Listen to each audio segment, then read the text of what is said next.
멈춰요 madly in love.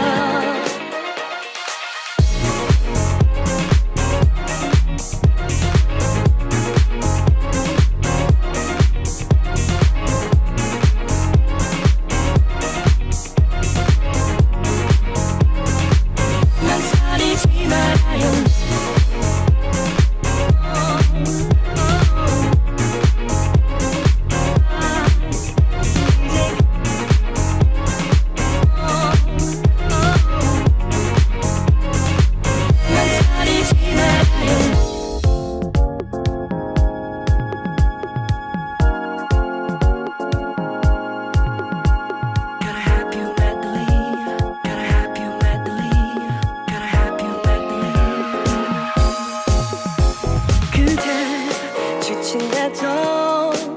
부디 다른 건 눈길 주지 마. Oh, wait, come my love fly.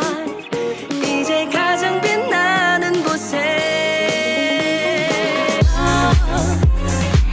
오늘 밤 우리 둘만 true love. 가까이 할수록 it's better. 이대로 시간을 멈춰요 madly in love.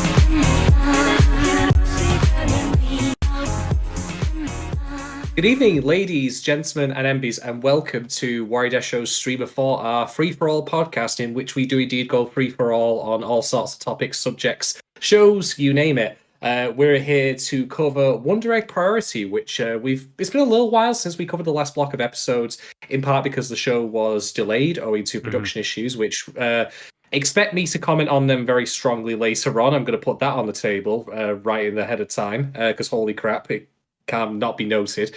But anyway, we'll come to that later. Of course, I'm Shadon, joining me from across the pond, but close to my heart, very good friend of mine, a wise and sagely man indeed there is. That would be the Subtle Doxer. Hello, Shadon. How are you, buddy? You'll find out as we talk. That's the best way I could describe it right now, because this block of episodes has given me much to think about, a lot of feelings, a lot of emotional feelings, particularly in relation to episode 7. Rewatching that was very difficult for me. I'm not going to lie, but I will talk about that openly later, of course, when the time is right. There is. I was going to say there is a lot to process. There's a real density of like just topics, feelings, trauma. There's just a lot of emotional ground covered. Have you heard the Jethro Tull song "Thick as a Brick"? I can't say I have, because that's what I think of when I think of this block of episodes. They're thick as a brick, and yeah, I mean,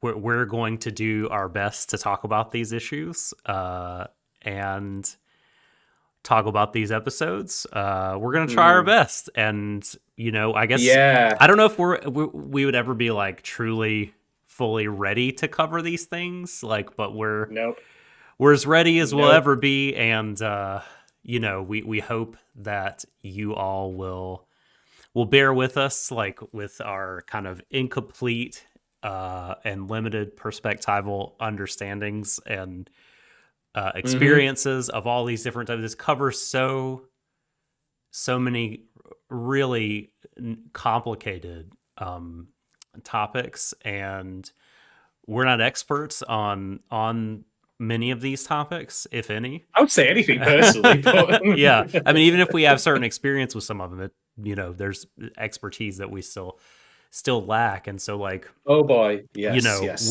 we are two, as we often say, two cishet white guys, and we will do the best that we can when talking about all the things in these episodes. Oh yeah, But like but we don't intend to like be authoritative or like say what our opinions on this are the alpha and omega. In fact, we did a like Shadon messaged me after he watched episode 10 earlier this week and said we really should try to reach out to someone who is trans to at least have them come on and kind of give their point of view on especially episode 10. And we reached out to a good friend, but they were not able to come on such short notice. So it's no, I was half expecting that. You've got us basically. You're stuck with us. Yes, yeah, exactly. But yeah, I mean, for whatever this token gesture may be worth, like I feel like you might know people who are watching the video, and particularly if you're watching our recent streams, this is just regular Diet Coke here. There is no alcohol for me tonight on pod because I didn't feel comfortable tackling what we're about to discuss while also having a drink. For a variety of reasons. So yeah, if that gives any credence to my sincerity with this, then I hope that there's at least a little bit of that. But yeah, there is a lot to talk about today. A lot of it's going to be extremely sensitive. So at the top, before we go into anything else, content warnings for the show and for what we are going to discuss, because if there were a bingo card of content warnings, I think this show would probably, this particular block of episodes even, would pretty much give you a full house. So from the top to the bottom, we have obviously suicide, self-harm, euthanasia. I've had a discussion with a patron where they said it wasn't euthanasia. I'm using that as the term because I'm most familiar with it, because I think what happens in episode 9 specifically fits the dictionary definition, and ultimately, regards to the semantics, it is still, the decision to end someone else's life as an act of mercy. We'll get to that. Even if what was not depicted would fit the definition or whatever, like it's still sort of like the general topic, like and things around it will be talked about. Yeah. You know exactly what I mean. There is also brainwashing and cults in this, a thing that I was not expecting, but wow, yeah, that came in as well. Transphobia, rape, unwanted pregnancy, gendered violence. Like, holy shit, I probably not even covered it all. I probably not covered it eloquently, but that's just what came off the top of my head thinking back about this particular block of episodes. Grooming, arguably, as well. That's definitely in there, particularly in relation to episode 10 in the scene that made me feel physically sick. And doubtless, maybe I've forgotten something, but I think it's clear, like, this is an incredibly heavy set of episodes. A lot of trauma. Yeah, and I'm not going to lie, like, you think, oh, look at him, like, talking about these particular set of issues. I'm not, like, I was very emotional in response to episode 7 specifically, because of how I overlaid with my life experiences. And I will talk honestly and openly about those, because I feel that it is in my best interest to approach this material earnestly. Like, we've said before, like, what do I bring to the table as a critic? And the honest answer to that is my own experiences, opinions, and reactions. There is no, like, whatever, there's no, like, tournament arc of critics, like, where we battle ourselves to be the best critic there is. No. It doesn't work like that. So I will be very honest, but if I can therefore point out that, hey, I had a strong emotional reaction that made this particular episode difficult, that means, that I'm saying, hey, it's not just a case of me pointing this out to be academic or to be polite. No, this shit can genuinely be tough to watch. And I feel I got off lightly in that respect relative to what happened in some of the other episodes, particularly episode 10. So yeah, what me and Doc are going to do, because this is our streamer format structure, is that normally we do, and we will still do all this, of course, we'll do like a summary of creatives. We'll do a 2-minute summation of the plot, which is Doc's responsibility this week. a role and responsibility I do not envy. And then we'll be going on to Patreon questions, and then we'll be going on to our own talking points. But before we do any of that, something that we don't typically do on Stream of Thought, but we will do now because it's worthwhile given we've given that content on, is just give some very broad thoughts on our feelings on this block of episodes, and then we'll move on. We won't go any tick deep in that. By the way, when I say this block of episodes, we are talking 7, 8, 9, and 10. Number 8 specifically is a recap episode, and I will confess, I have not actually seen it. Me neither. I felt very dismissive of it when it came up. And I feel that might have been a mistake because it was actually, at least as far as a clip show was concerned, as I understand it, presented from the perspective of the Akkers. So yeah, consider any analysis I have of this block incomplete, therefore, just because I missed that out. But I'm also of the opinion that maybe it might not matter too much because the show was intended to be a complete set, or this block was intended to be a complete, set of episodes, self-contained, without needing the additional explanation provided by the Akkers. Yeah, I hope there's nothing new. Otherwise, I will go back and watch it. It was my intent originally to watch it today before we got to this, but then unfortunately we were betrayed by daylight savings time again. Yes, it's always betraying us. Our eternal. It's who Newton was it Newton killed? I can't remember. I don't know, but backstabbing physics-based son of a bitch. But anyway, so yeah, we're going to go through brief summaries of what we each are. And I know that some of the stuff I might say will probably sound a tiny bit incendiary, but I'm going to get to it later. So just bear with me here. So my summary of this block of episodes, as far as I follow them, this show has some of the biggest, fucking cojones I've ever seen on an anime show of recent memory. It is brave and audacious, and I admire it for that. I think it's a well-intentioned show in terms of what it's trying to say, and I think there is a cohesive message to this that's come more clear now that I will talk about later. As a tech guy, though, part of me couldn't help but think, watching episode 10, that I thought, we have a trans character, an out-and-out trans character. There is no mistaking that. The colours of the trans flag are, of course, on their clothing. There's something called, I think, Rubin's vase, which I've been told is a metaphor for transness. I don't know what that is, but nonetheless, even not knowing that, it is still clear as day. And yeah, I couldn't help but think to myself, and we'll discuss this later when we get into it, that I thought, holy crap, we have an openly trans character here who is disposed of in the story to serve the benefit of someone who potentially might be cis, which seems a bit unfair, shall we say. Now, that people might be going, holy shit, if you want to start, stabbing the keyboards, I don't blame you. I'm going to try and work this out as we go, because I'm not entirely comfortable with making that assessment, but something felt off about it.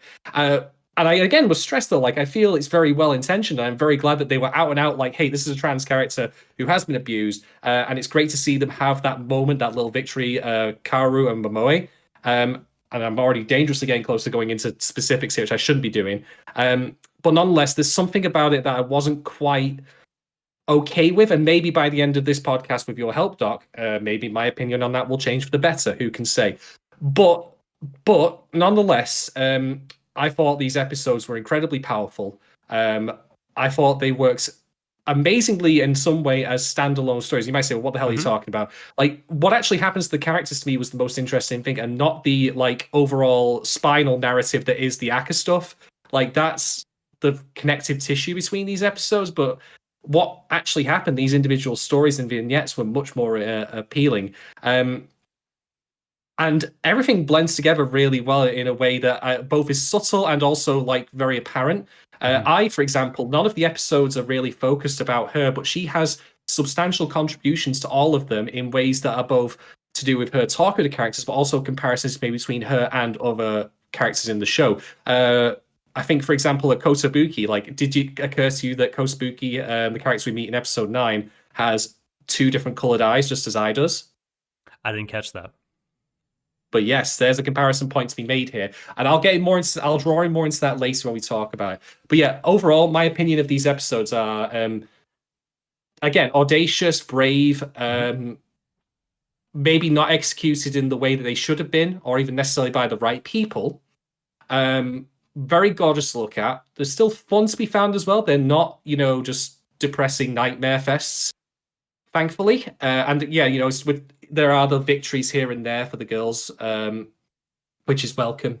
And my end conclusion is that I came out of episode 7 in particular thinking like it maybe reflects on who I am as a person, where I've come from, where I am now, and what I'm going to do next. I felt very like seen by the experiences Rika had gone through there, and I'm going to talk about them later. So if nothing else, even if this whole show completely collapses in on itself and turns into a black hole of awfulness, like it made me reflect on who I am as a person. And the number of shows that have actually done that are very, very few. So for that alone, it earns my accolade. But I will also say that none of what's happened in this show should come at the expense of the people who are creating it being worked half to death to make it happen. So yeah, that's my summary. I should have really condensed that down to, no, like, no, but yeah, there you go. That's all my verbal, like, your high level overview. So yeah, spoiler free overview from me, and then if you don't want to hear about the trauma and everything, you can put this on hold until you're ready. So I, like you, really, really enjoyed the set of episodes a lot. I think it contained maybe the strongest episode of the show so far, episode 7, and probably what I felt was one of the weakest ones, episode 9, which is not to say I particularly disliked episode 9. I just thought, it's just the case of like, if you have to rank something has to go at the bottom. You know what I mean? The other episodes are just so goddamn strong. And yeah, like you, I think the show is incredibly ambitious. I think that there's an honesty to the writing, and I think it's very authentic, and it's not playing by the rules. And I think that it is, there's a lot of messiness about the show, and not just in terms of it covering messy topics or offering messy solutions, but maybe even some of the framing and depiction, like, and that's not going to land well for everyone. And I totally understand. Yeah, 100%. Because, that there's just a lot of very personal and deep, painful experiences that the young women in the show go through. And that if you've gone through it, I don't know, like there's could be something in the way these things are illustrated on screen, the way that they're depicted and shown, that just rubs you the wrong way, makes you upset, feels not true to life. And I understand it being upsetting. And in some cases, you may even think, well, this depiction is harmful or something like that. And again, like, totally valid on your part. The way it all hit me was, as, again, very authentic, as unyielding from, shining a light on trauma that young women go through in this patriarchal world that, fucking forces them into subservience and or just outright ignores their pain. And I shouldn't say young women, also young men, trans people. This is not yet a world that is built for all of them to thrive. At very least, it's a world that contains a lot of people that want to use them for their own benefit and want to abuse them and don't care about them.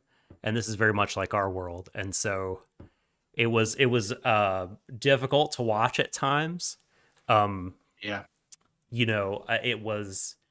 was a lot, but I think it's also very, very valuable. I think that, even some of the conclusions that are come to in the episodes, some of the characters reach, I might not, I might not like think, boy, this is like a final conclusion on this topic that I agree with. But at the same time, I don't necessarily think that art has to always be didactic in that way and always has to be like, this is what one ought to do. Like it's okay for art to like dwell on pain. And it's okay for art to like to show a sort of healing or a grief or undergoing dealing with trauma, like the midpoint of it, where you've maybe taken like a single step forward and that's like a big deal, but you haven't gotten all the way, or maybe you take steps back. Like all these things are important and worthy of being shown and making art about them, because they're what we go through as people. So Yeah, I was really impressed with this block, and I am like, I'm simultaneously looking forward to having our talk about it, but also like dreading it, because you just gotta reach deep into the black gunk to like to pull out thoughts about these things. It's gonna be tough. It is, yeah. Thank you for your thoughts there, Doc. So we've both given our summaries here, but there is one final thing I want to sign off with before we start getting into the usual format of the show, the usual routine, which is this. We've already stated, of course, that, me and Doc, we are the whitest motherfuckers who have ever lived, who, we're cishet. And that, of course, leaves us with how shall I say, a fundamental inability to talk authoritatively about the topics that we are covering here, that are to do, particularly with episode 10, I would say. Yeah. But I'd say that a little bit of that relates to in general, given that this is very much specifically the experiences that women go through, and the suffering they go through. Like gendered violence or violence with an intent, to harm a specific gender is very apparent in this one, particularly what happens again in episode 10.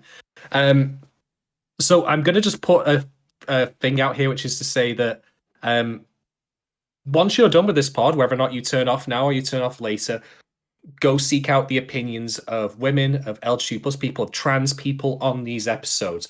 Or maybe not even necessarily about Wonder Egg, just in general, about the worlds that they live in, the people, like the places and the people they travel with, that kind of thing. Their lived in experiences. Because the thing is, like, you might say, well, this is what's happening to these kids. Like, this isn't a fictional world. Only this week, only just this motherfucking week, there was, of course, what happened in the UK with the murder, I think it was Sarah Vrad, by a male police officer. Now, okay, look, here's the thing. Not confirmed. It's not been tried yet. But nonetheless, there are things going on out there with how women feel unsafe and then, of course, you've got people on Twitter going, not all men. And I'm like, look, it doesn't matter whether or not that's an objective truth. The fact that people feel that is what is important, that, that there is an inherently predatory nature to men. Like, I know that's not true, but that doesn't matter because it's what people feel, and it leaves them afraid, unable to live their lives in a good way. And also, then, of course, you get things like the right time. Not the right No, exactly. time. No, let me make it about myself. Fuck off. Shut it's the fuck up. like at a funeral, whenever someone's giving the eulogy about how great someone Well, is, and someone's exactly. actually, he never paid back the £5 that he owes me from 1992. So I'm just gonna say he's not that great. That's the collection plate. Not that great. Oh God. And again, if you think, oh, well, that's just what happens to someone, that has now led to the UK government putting in place a proposed policy change to put plainclothes police officers in clubs to protect women, which I'm very sorry.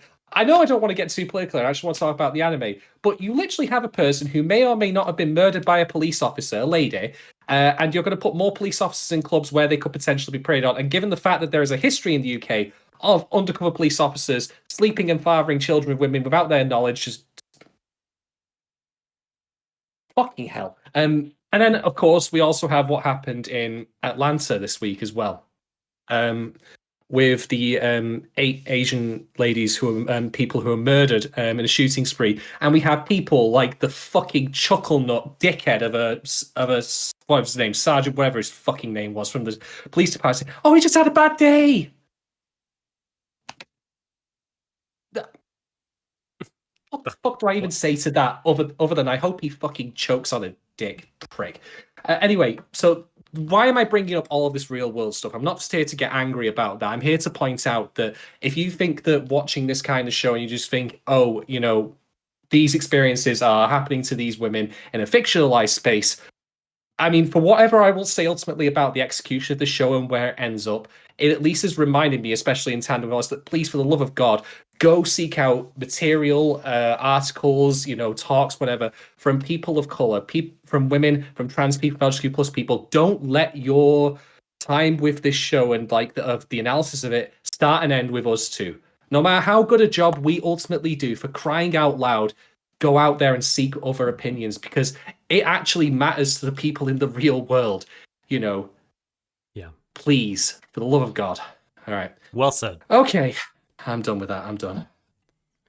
All right. Are you ready So, for my humiliation attempt I to am summarize? very ready. I am very ready for your humiliation. I need some levity after that. Okay, so for those of you who are new to our format, we have set ourselves a nice little challenge recently, and it would, of course, be with this show that this started with, which is we have to summarize the plots of these episodes in 2 minutes or less. And some of us times we have succeeded, and sometimes we have not. And Lord knows, like I could look at Doc now and think, Yeah. but I don't envy his task here, because if I were in his shoes, I'd be like, I just can't. You can't ask me to summarize these episodes in a meaningful way in 2 minutes without massively abridging everything. But nonetheless, that is Doc's fate this week. So, Doc, I'm currently watching a timer. You will have 2 minutes starting in. Are you ready?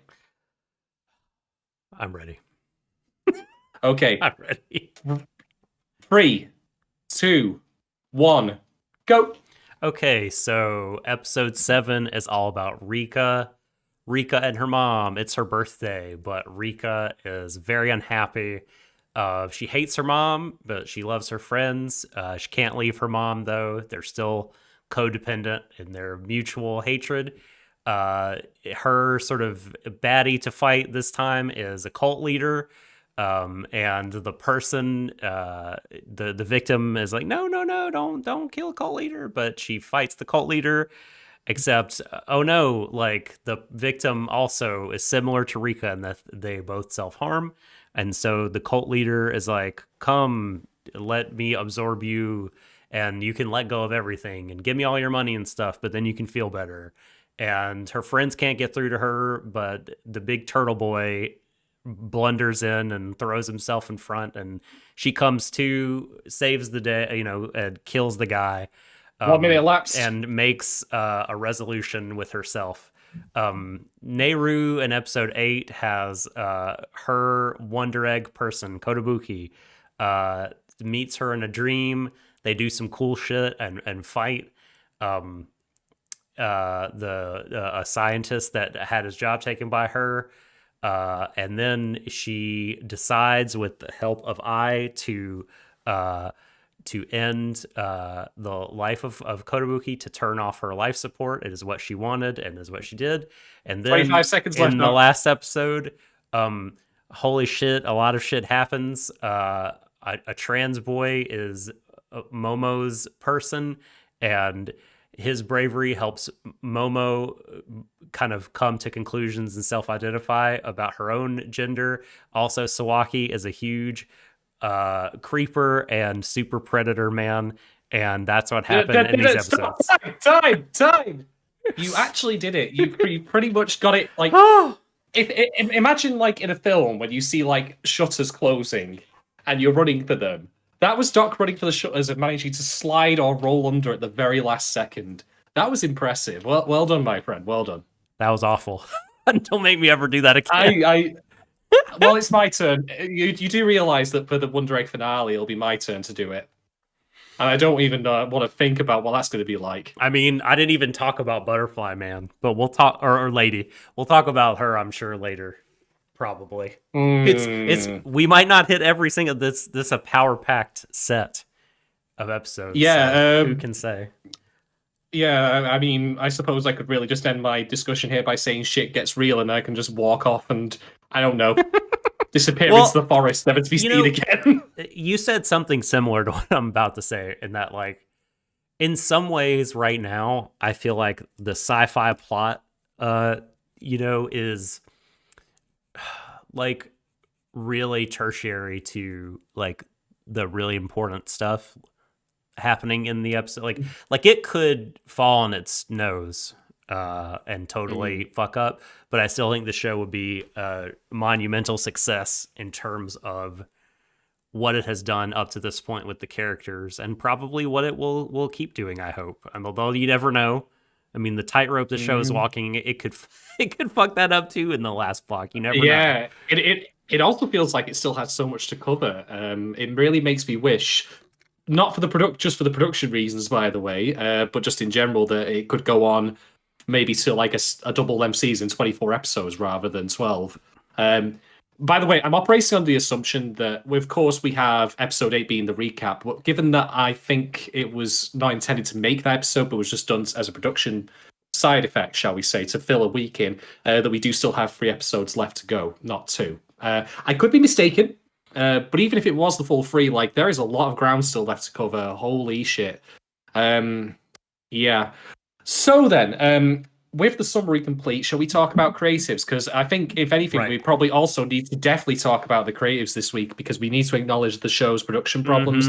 And we need to also acknowledge a fundamental fact about the way anime is produced that I don't feel I can ignore anymore, but we'll get to that in a moment, of course. By the way, now is probably a good time as A to mention that if you sign up to our Patreon, regardless of what benefits you might reap from it, you absolutely do want to or should know that we donate a slice of our revenue every month to the new anime project making. So I can never remember the title of it. You can no doubt tell more about Nikan, Doc, because you're the one who handles the money in that respect.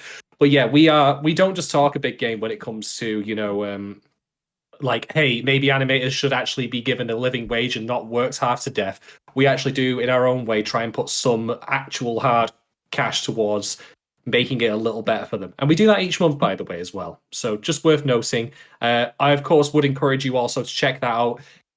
Even if you don't want to become a patron of ours, like, never mind what our patron does. Fuck I don't care about putting our benefits out there this week. I'll just say that, like, for the love of Christ, if you do enjoy anime as much as you probably do to be watching stuff like Wonder Egg, like, maybe consider dropping a bit of money here and there, like, to an actual good cause that will help people making this content, because this shit is unsustainable. And as much as I like how Wonder Egg looks, and it's a phenomenally well animated show, one of the best I've ever seen, I would trade it all in for basically running like a PowerPoint if it meant someone actually didn't, work themselves half to death, that let the show being, like, delayed. I mean, Kevin, Kevin, however you pronounce it on Twitter, put it best, like, with a recent video they put out where they were pointing out, like, hey, Wonder Egg's really well animated, but it's coming at the cost of actual people's, like, time and talent being sucked up for it. And I don't know, maybe there's something a bit ironic about a show that is about the predation and consumption of people, of, like, young girls' energy, like, and then, the show is made in such a system that, does the exact same thing. It just doesn't have to run around gender lines, but rather professional ones. I don't know. Maybe I'm talking completely out of my ass. Maybe that's just what I always do on this podcast. But nonetheless, for God's sake, like, just put some money in their pocket, please. Irony. Yeah. So if you want to know more about this group, I think the best way is to on Twitter follow the @animator_supporters Twitter account. That's @animator_supporters. And so Jun Sawai, I believe, is the name of the gentleman who kind of takes care of shepherding these, like, funding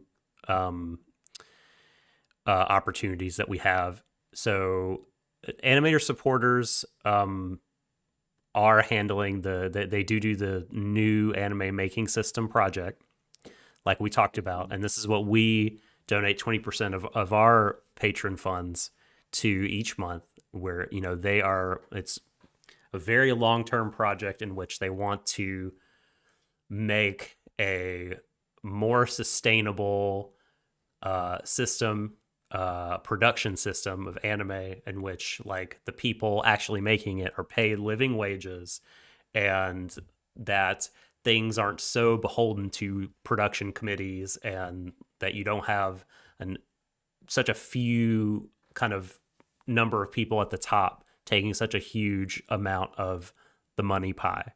And so I think that's a very worthy goal. They also run the animator dormitory project, which is another, like, very worthy cause, in which, like, new or young animators will have their lodging paid for by this project. So I think both things are very good. And again, at Animator Supporters. They have a YouTube channel that has a bunch of videos about explaining kind of what these things are, how they help, and also explaining how the situation is really so fucked because like anime is earning so much money. Like it's a huge amount of revenue coming into Japan for anime, but the people, as Shadon said, that are making it are just absolutely just treated so poorly and compensated so little for being the backbone of this huge, like financially successful industry.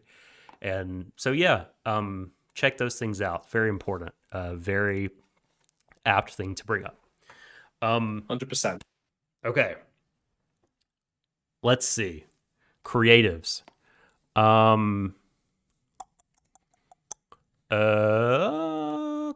Okay, so there's really only one new person for us to talk about this week because so the writing, all the scripts are being written by head writer Shinji Nojima, who we talked about before, who's really more known for dramas, but is moving over to the anime space because they felt constrained by what was, the things that people wanted from him in that space. He's making anime. And the episode directors we have all talked about before, except for the director of episode 7, Maiko Kobayashi. And Kobayashi-san has been a key animator for a lot of things, including a whole lot of Doraemon, which is a really cute, long-running sitcom in Japan. I think it might have ended recently, but it was going on for decades. It was one of the longest-running ones over there. There's like Doraemon and is it Chibi Mariko-chan? These really long-running family shows that people watch in Japan, but like no anime fans over here don't really talk about them or really know about them. We don't really get them. There's not, there's yet to be a real market for things like that here. And I think that the episode director, I think this might be Kobayashi-san's first episode of anime to direct, because like I said, there's a ton of key animation credits. There is an animation directing credit. So Kobayashi was animation director for an episode of Eromanga Sensei, episode 8, and animation director for Fate Grand Order Absolute Demonic Front Babylonia TV. There's also some dashes in there that I didn't. It's like Fate / Grand Order - Absolute Demonic Front - Babylonia - so Jesus, so you could get the title. I legitimately sometimes don't believe that Fate, like these iterations of Fate that come out, don't have their names just generated by algorithms. I mean, yeah. It really feels to me like you like how when you type stuff into Google and it also fills for you. It feels like that's how it came about, just somehow before it even existed, like in reverse. But if I may just note something though, and I won't go into it too much right now. As much as I have said, holy shit, please don't starve people to death and all that, and that still obviously absolutely holds true. For people making sure we should still at least celebrate the achievements that they pull off. And that is certainly something we'll be doing, because I want to know, you said that direct slide didn't seem to have a lot of credits in. Certainly not like the kind of visceral anime we see here. I mean, episode 7 certainly had its fair share of holy shit action moments. The fight between Rika and the cult master in particular. But there's also some more subtler direction-based moments that happen in episode 7 that I found really quite telling, that helps add additional texture to Rika and her mother's relationship. I'm going to discuss that in more detail later. But just as a wider point, we can do both in that we can say, hey, you know what? The conditions in which the creators work in are unacceptable. But we can also at least say, hey, they're still doing amazing things and they should be proud of what they, the shame should not fall on them. Totally. Basically. Totally. I should, before we leave Kobayashi, I should note that they were a key animator on The Night is Short, Walk On Girl. Which is oh my God, why can I not remember his name? Masaki Yuasa hit their directed film from a couple years ago. Also, regarding Wonder Egg, so like I said, Kobayashi directed episode 7, storyboarded episode 7, and also for episode 10 was the animation director. And has a monster design credit. Oh no! And there's also, so usually on Anime News Network, there will be, like, if a person is a storyboarder for a particular episode, you'll see storyboard parentheses episode 7 close parentheses. The monster design credit has no sort of parentheses referring to specific episodes, so that leads me to believe this person was a monster designer for the whole show, which that's fucking awesome. That is awesome, but you mean to say this person had the decision each week of deciding that, at least for the male-gendered monsters, where do I put the penis? Yeah, or how many? There's multiple ones. Oh god! which part or parts are going to be dicks this week? Did he decide that, like, by doing a pin the tail on a donkey kind of thing, blindfold, and just right, it's there. There we go. This week it's going to have an eyeball, an always crying eyeball. I mean, oh man. Yeah. It rules. And then we had the monster design's great. A rejected Batman villain in episode 9. It's the one with the jetpack. Yes, the scientist who took his own life. Then of course the cult master who I mean, if ever you wanted a perfect, a clear tentacles. And present visual metaphor for, well, not even just tentacles, but also for, like, what they do to the people around them with all of his, like, hypodermic needles for drawing blood from them. Holy shit. Yeah. It's good stuff. It's really, like, well designed. The monsters are. So, Kobayashi, kudos to you. If indeed this credit is for the whole show. I hope he sleeps okay. It's probably cathartic. It's probably like thinking about specific people in his life, and he's like, "Yeah, motherfucker, this is what you really look like on the inside." I'd like to imagine he's like Junji Ito, where like he draws all this incredibly fucked up shit, but he's probably just really nice. Like when we found out Junji Ito likes cats. Oh, of course. Yeah. I should know. Probably a really chill guy. Probably. So I don't know if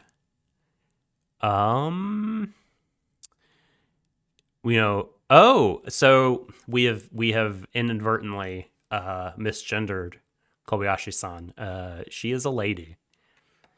Apologies. She's referred to as because I didn't know either, and I was trying to avoid using he.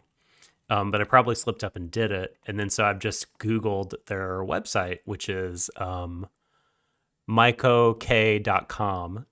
I'm in the /about section. And yes, indeed, if this is in fact the same person, which it looks to be based on some of the sketches I'm looking at. I didn't know. Yeah. Kobayashi-san took a master's course in you guys' neck of the woods.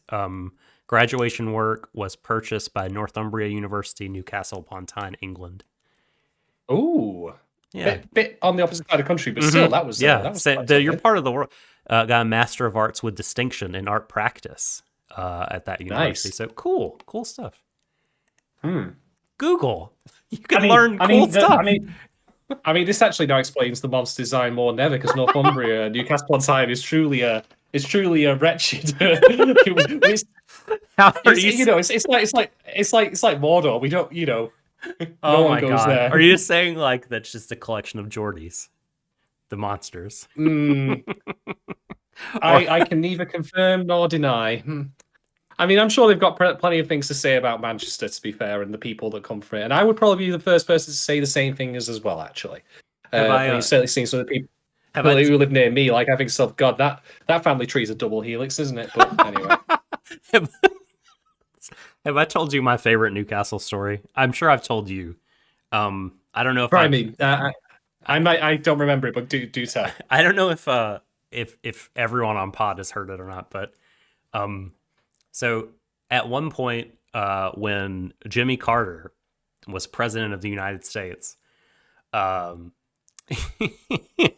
he was visiting England, and he was I forget why. I don't know what the reason was, but like he was addressing the Newcastle football team before they were going to get on a plane to fly to a match. Just there's a clip of this on YouTube, but Jimmy Carter, born and raised in Atlanta, talking to the Geordies, refers to the Newcastle boys and just says like, "Away the lads." Him in his southern accent saying, "Away the lads," like just fucking slays me. He's trying. I know. He's trying his best. He's trying. Well, oh, good old Jimmy. Although the fact that that's all I know of his presidential legacy is damning, shall we say. But then again, I maybe need to brush up on like more of that at some point. Anyway. Go. Do we have anything else read about... Go slandering Manchester in chat as well. So she's not wrong. Like, no one comes to Manchester unless it's absolutely necessary. I mean, give it another 5-10 years, and it's going to look like New York. And when I say New York, what I mean is Escape from New York. Oh, okay, that's not where I thought you were going. Yeah. Well, that's all. That's anyway. All of our creative talk this week. Everyone else we've covered.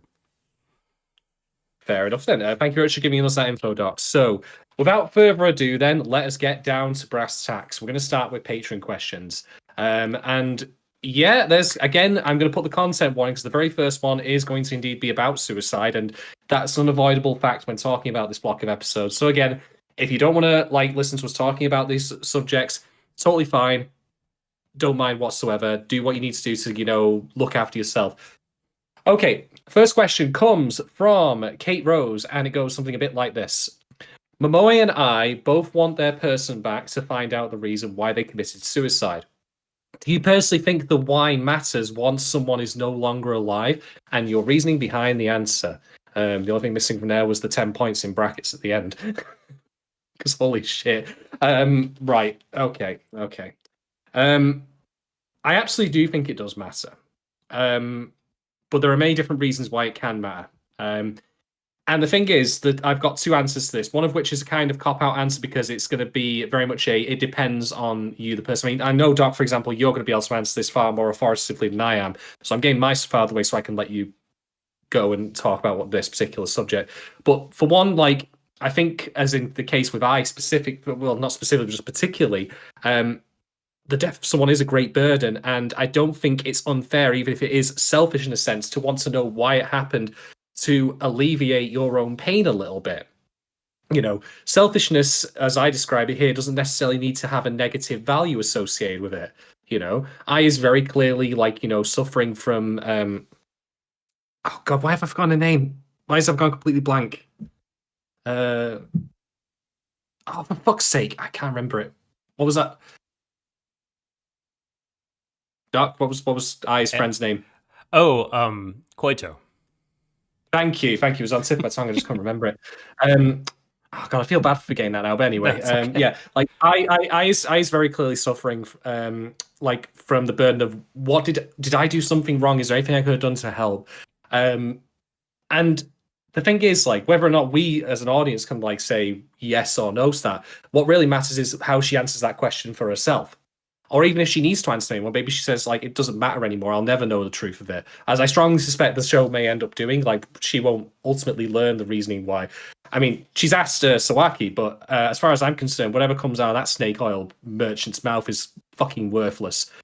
He could tell me sky's blue, and it could be, as blue as You're wrong. I know the ocean breeze. I'd be like, shut the fuck up. But anyway, so I think the why matters on a personal level, but the reasoning will vary from person to person if you have, unfortunately, been through experience of knowing someone who has taken their own life. The reasoning for why, it might be a sense of guilt, I feel at fault because I didn't do anything, or maybe I fear I actually contributed to that kind of thing. And I think the other reason why it matters, and I think this is also like a more meta reason why the show even exists, is because obviously there's no saving the people who have died in the show already. The people we meet who come out of the Wonder Eggs, like Kaoru, for example, which again I'm going to get to later as a potential criticism of this show. But we can, if we know about, if we can recognize warning signs, if we can, be made aware that people are suffering, if we could, we can try, we can be active, help us in this. We can recognize that someone's in pain and do what we feel we can to help them out. And so I think knowing the why of it, even if it's just someone you've never met before or don't know personally, have no personal connection to, at least understanding the why of it a little bit can give you more awareness that this happens to regular. I mean, it's like what I said before about hey, what's happening in the real world right now when it comes to how women feel that they're treated by wider society. It ties all back into that. So I think the why is vitally important, even if you yourself have never known someone who has taken their own life, if only because it makes you more aware of the very the individual circumstances that can lead to this and gives you a better awareness. And maybe then you in turn will be like, maybe a friend of mine is seriously hurting and there's something I can do to help them.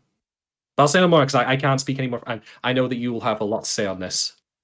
So just so I'm sorry to have to ask you to do this. Do you mind repeating the question so I can get have the fullness of it at the front of my mind? Absolutely. So Momoe and I both want their person back. That is Koito and Haruka, to find out the reason why they committed suicide.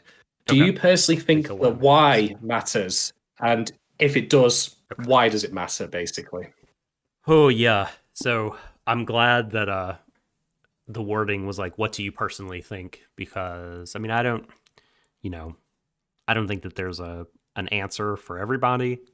I think, for those who've been touched by suicide, the answer is going to be different from person to person. Also, depending on, it could change over the course of your life. You could not give a shit at the beginning and then want to know why later, or vice versa. I guess, so for me, because I've had people in my life commit suicide twice. It's hard to remember a lot of how I felt in the immediate aftermath, especially of the one that happened when I was adult. Because to protect itself, my brain has kind of walled off a lot of those memories from easy access. Yeah. But I mean, I think I both wanted to know and also didn't want to know. Yeah.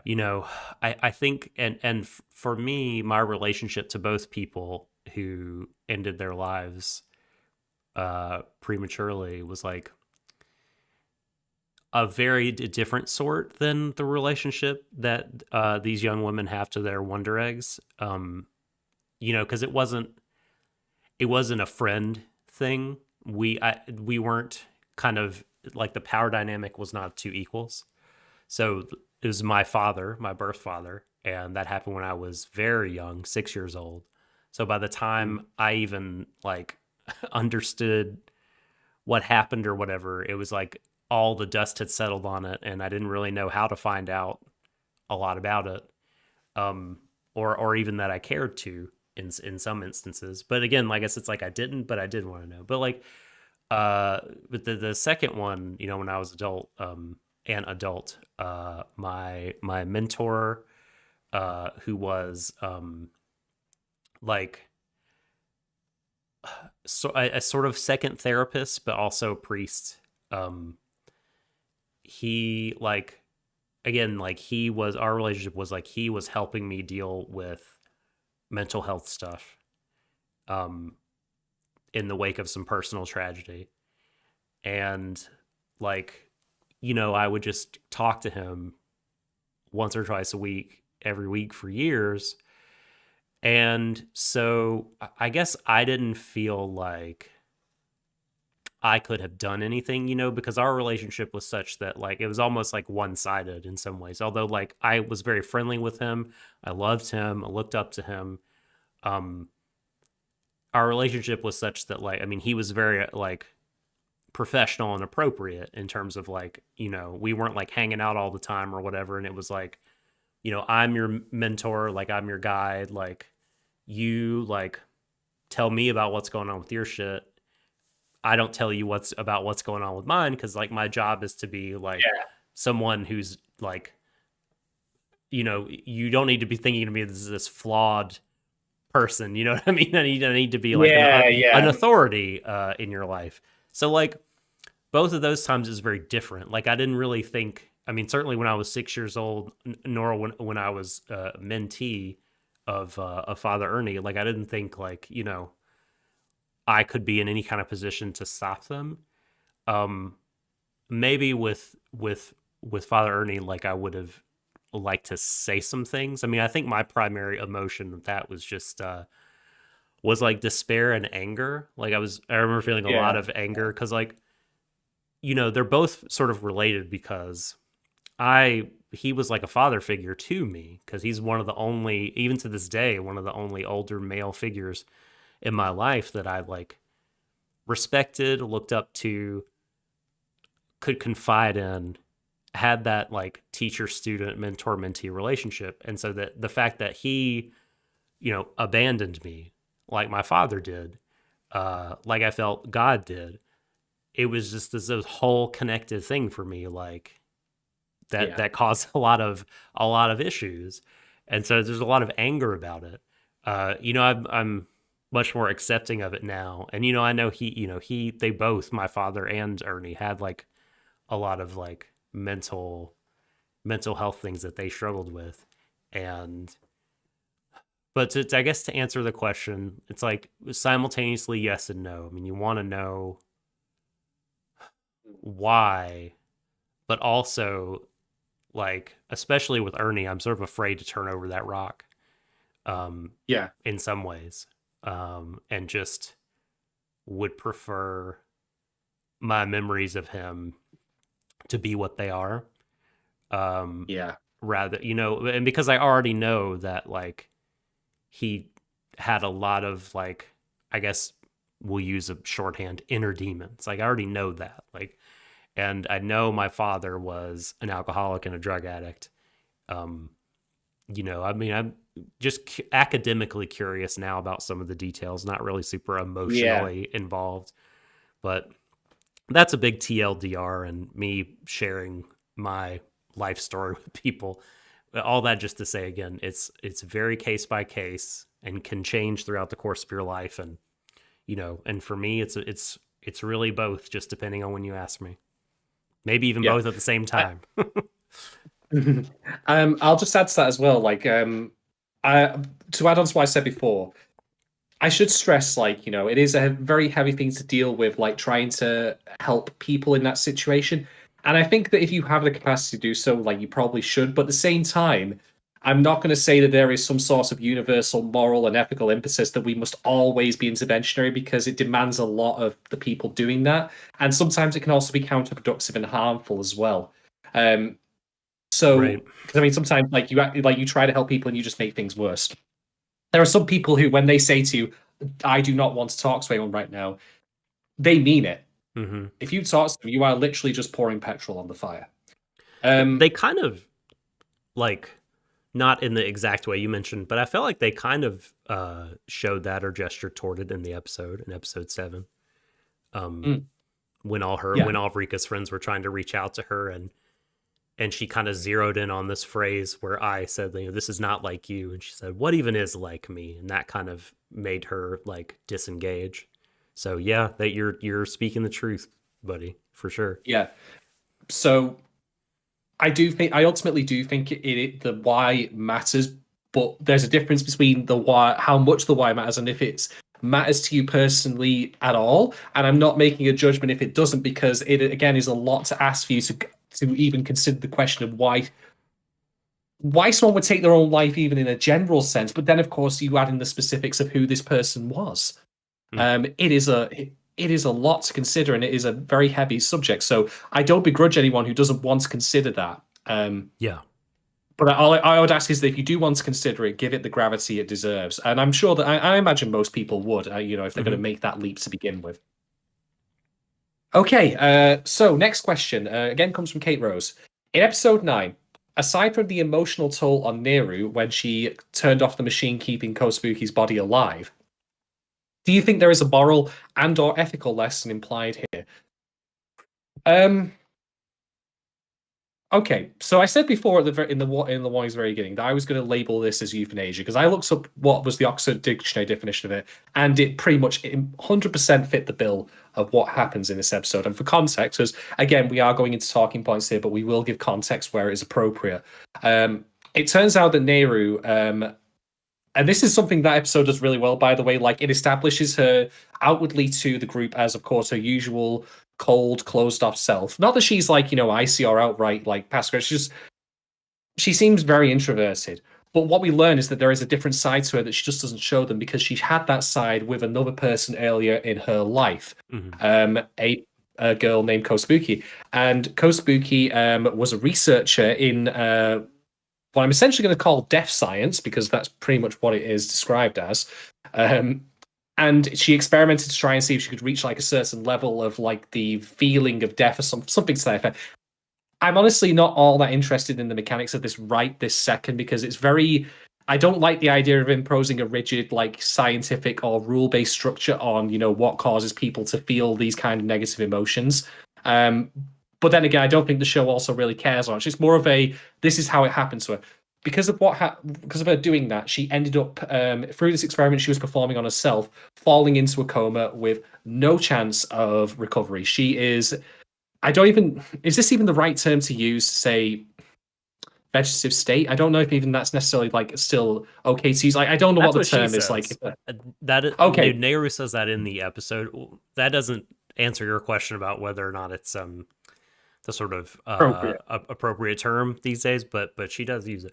Also, before we move too far away, I want to thank Gogo in the chat who also shared her story yes, of being touched by suicide, and I echo the sentiment that it is very much like gosh, I guess brain breaking is an overused term, but like it really does sort of like shatter the whatever framework you had for, I think a lot of times for like of your world. And trying to fit it into understanding life and everything. It's just, it really can fuck you up. And it's a very difficult thing to integrate into your view of reality. So nothing but empathy there on that score. But go ahead, Shadon. Absolutely. Return to Nehru.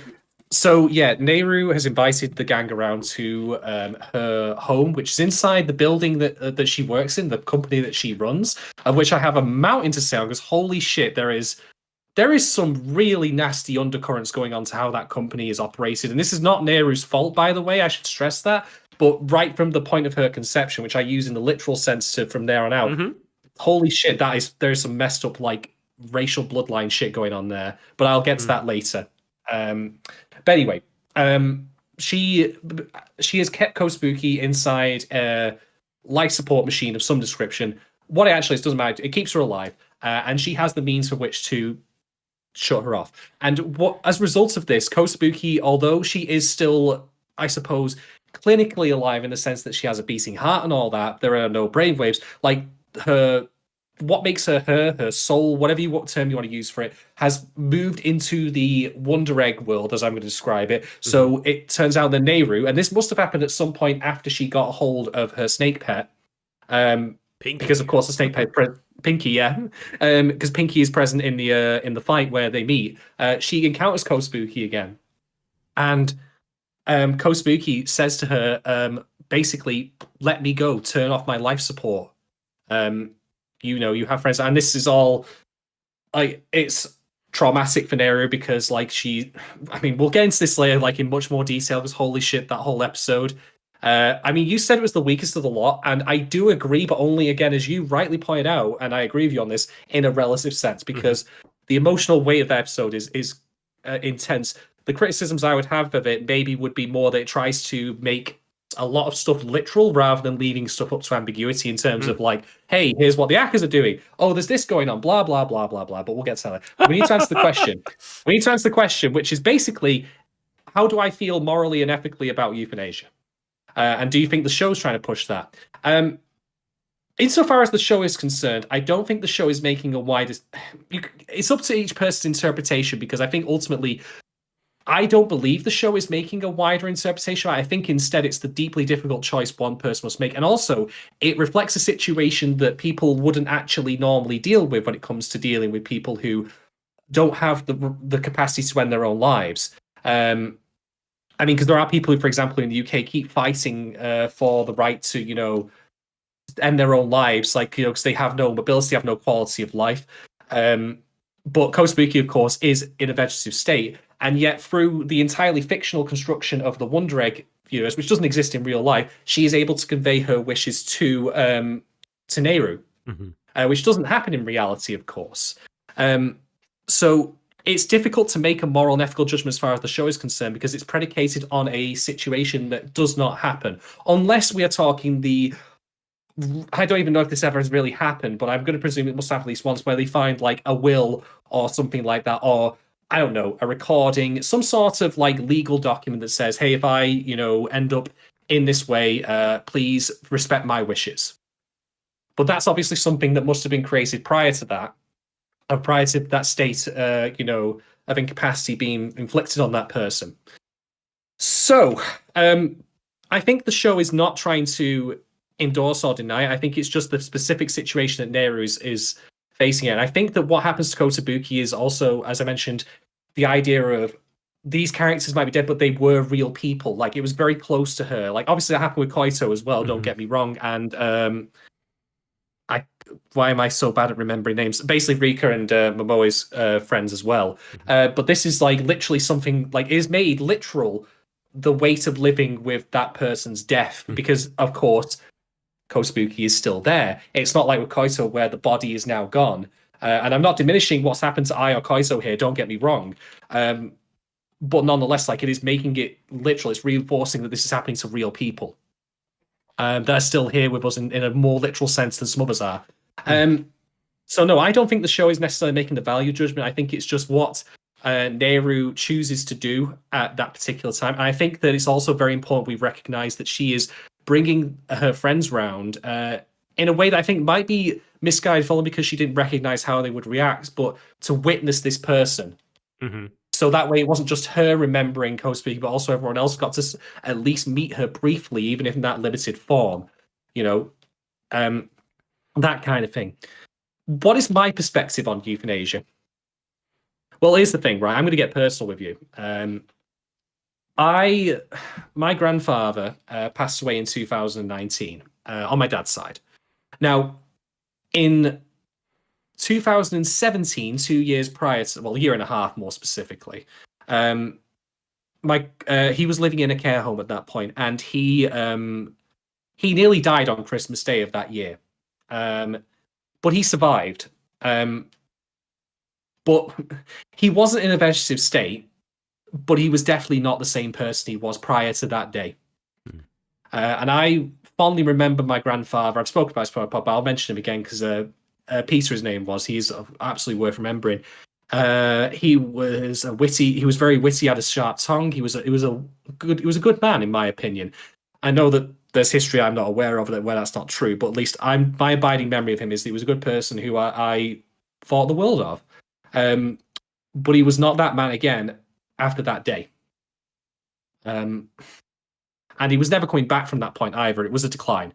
There was no returning from that. And my dad basically said that if it were up to him, he would have said, hey, look, he's gone. And I think, speaking from my own experience, like, I agree. And therefore, like, it's one of those things where, I can talk about this like, oh, this has never happened to me, or whatever. But no, it has happened to me. And I will say that I think that if I had if I was in the same situation my grandfather was, I would happily want my loved ones to say, this is not the Shadon, the Joe that we knew. He is not with us anymore. He would want to, be remembered for the things he said, the things he did, and not for simply just being there, for doing rather than existing. And so I'm in favor of it. I am in favor of it, of course, with all the necessary protections to make sure it's not exploited. That you don't have. I mean, but the thing is, it's those things are fringe cases. I would rather it be something that is available to everyone with some protections rather than not at all. Yeah. So yeah, I absolutely do think that it's something that should be permissible in this country, in the UK. That is, anyway. Speaking of my own country here, with of course the necessary guidance and counselling and support that is necessary for making such a difficult decision. Because even as much as I say, yeah, I would agree with my dad that my grandfather, he was gone that day and the rest was a kind of formality. That doesn't make the actual act of doing any easier. And it's to this episode's credit, of course, that Nehru, even though she is presented in the way where she's cold and calculating, she wavers. And she wavers, you see a finger shaking there. She can't do it. She speaks literally to Rika of, I don't care for people getting over emotional. But the shell, the armor is cracked. The underside is present. It is not an easy decision for her. And it takes Ai's help in order to make it happen in the end, which I'm immensely grateful that they showed. It wasn't just done. It wasn't disconnecting a call or anything like that. It was much more involved. So yeah, that's my answer. I agree with it in principle. I just think that its implementation is something that would need to be considered very carefully, and there would need to be sufficient support in place for people who choose it. And I would also argue that if the wishes of the person who is in such a state are, you don't take my life, period, then that is to be respected as well. Fuck, it's complicated, but I am of the opinion it should not be completely outlawed. It should be something that is available to give people a dignified end. Yeah, I mean, I think regarding what the show has to say about it, I do think the show is making kind of a statement in that, here we have this series that is about these characters who, for themselves and on behalf of other people, are trying to wrestle their own agency away from people that want to control it. And this is, I think, just another example of the fact that, here you have a young woman that wants to exercise her agency, and she wants to end her life. And I think that the show is coming down on that in terms of yes, this is, I don't even want to call it a good thing, but the right thing to do in terms of respecting other people, and as agents in control of their lives. Can I just intervene and just add in that when you talk about in those terms, I think, for example, about how people won't let women have the option to, for example, have an abortion.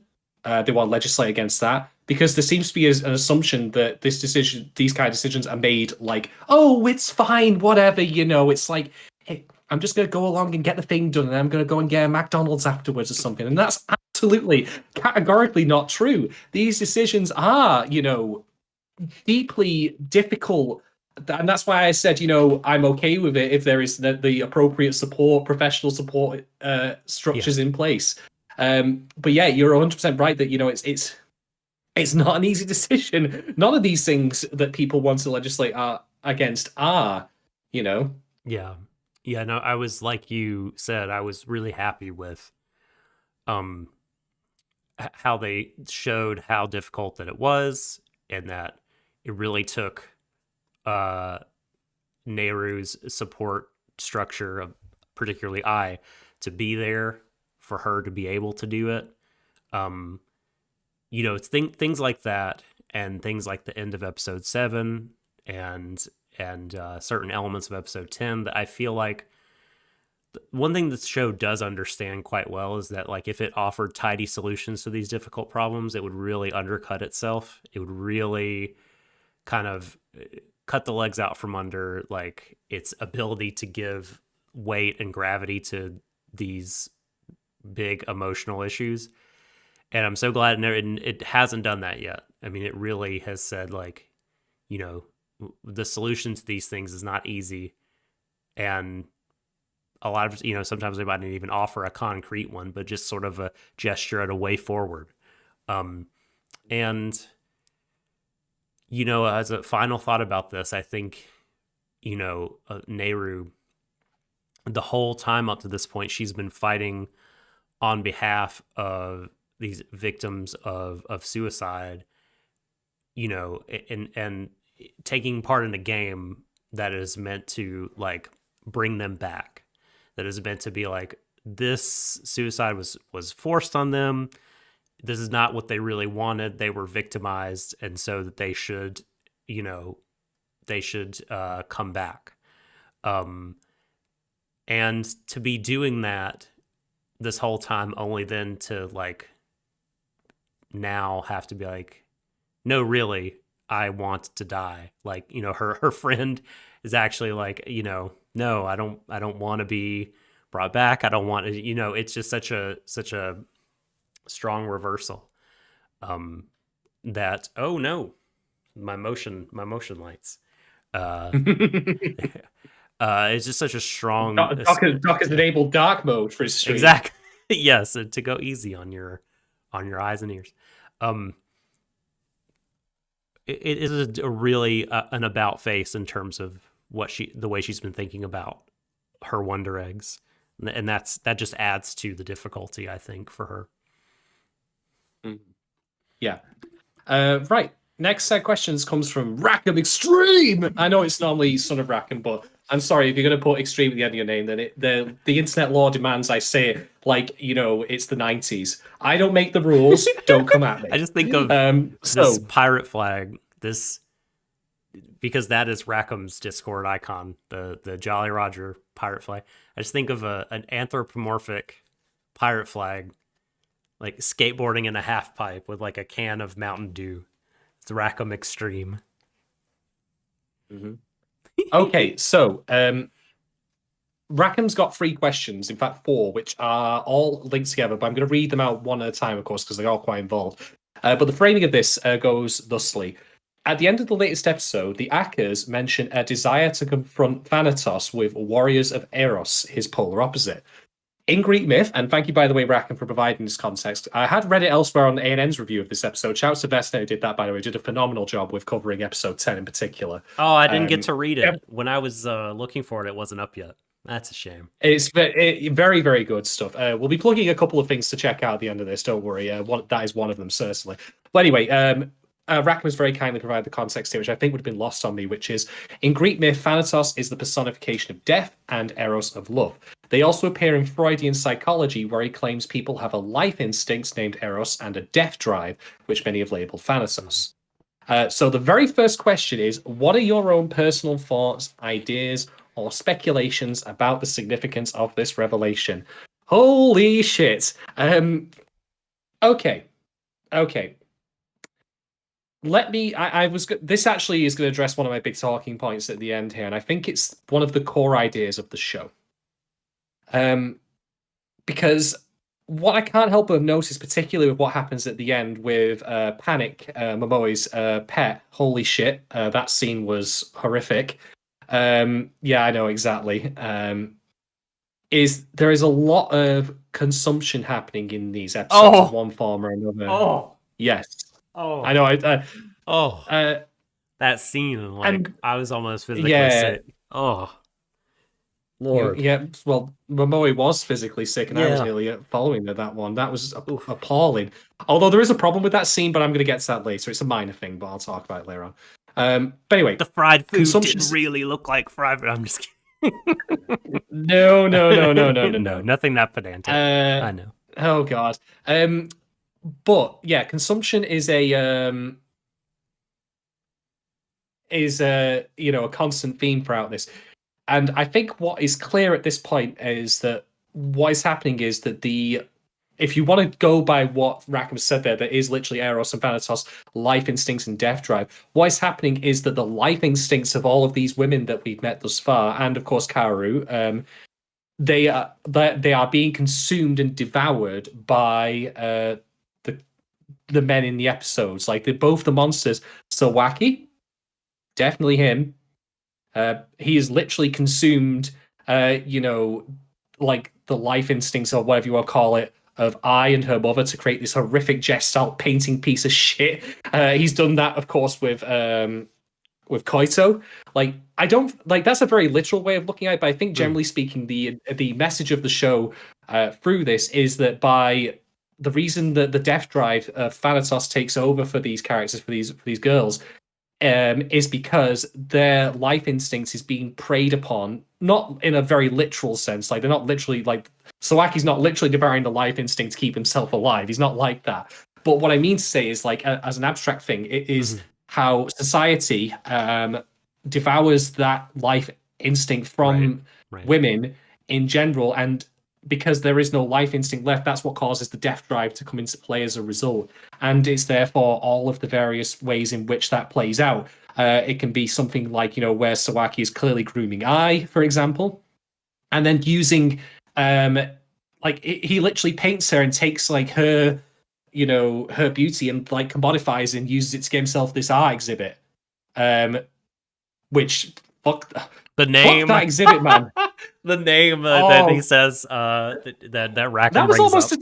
It's like that was almost it's latent heat. Yeah, like if you ever like if there's been a lot of ambiguity framing this guy, but I feel like that is like that's when the cat should be out of the bag. He called this picture of this aged up girl whose mommy's dating latent heat. Like, come on. That stuff that happens with Panic nearly that made me feel sick as well. It was awful, man. We're awful. Were it up to me, I would have set that thing on fire and like smashed over his head. Yeah, I just want to go into the frame and lariat that guy. But I mean, it's it's playing out.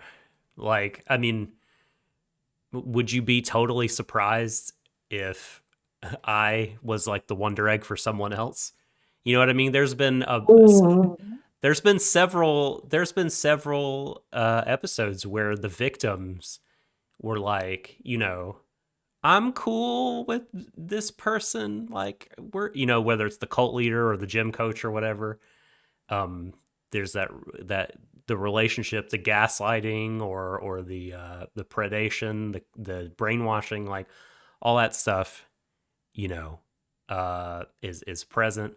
And so the victims still have some kind of attachment to the people that drove them to take their lives in their mind, you know what I mean? And so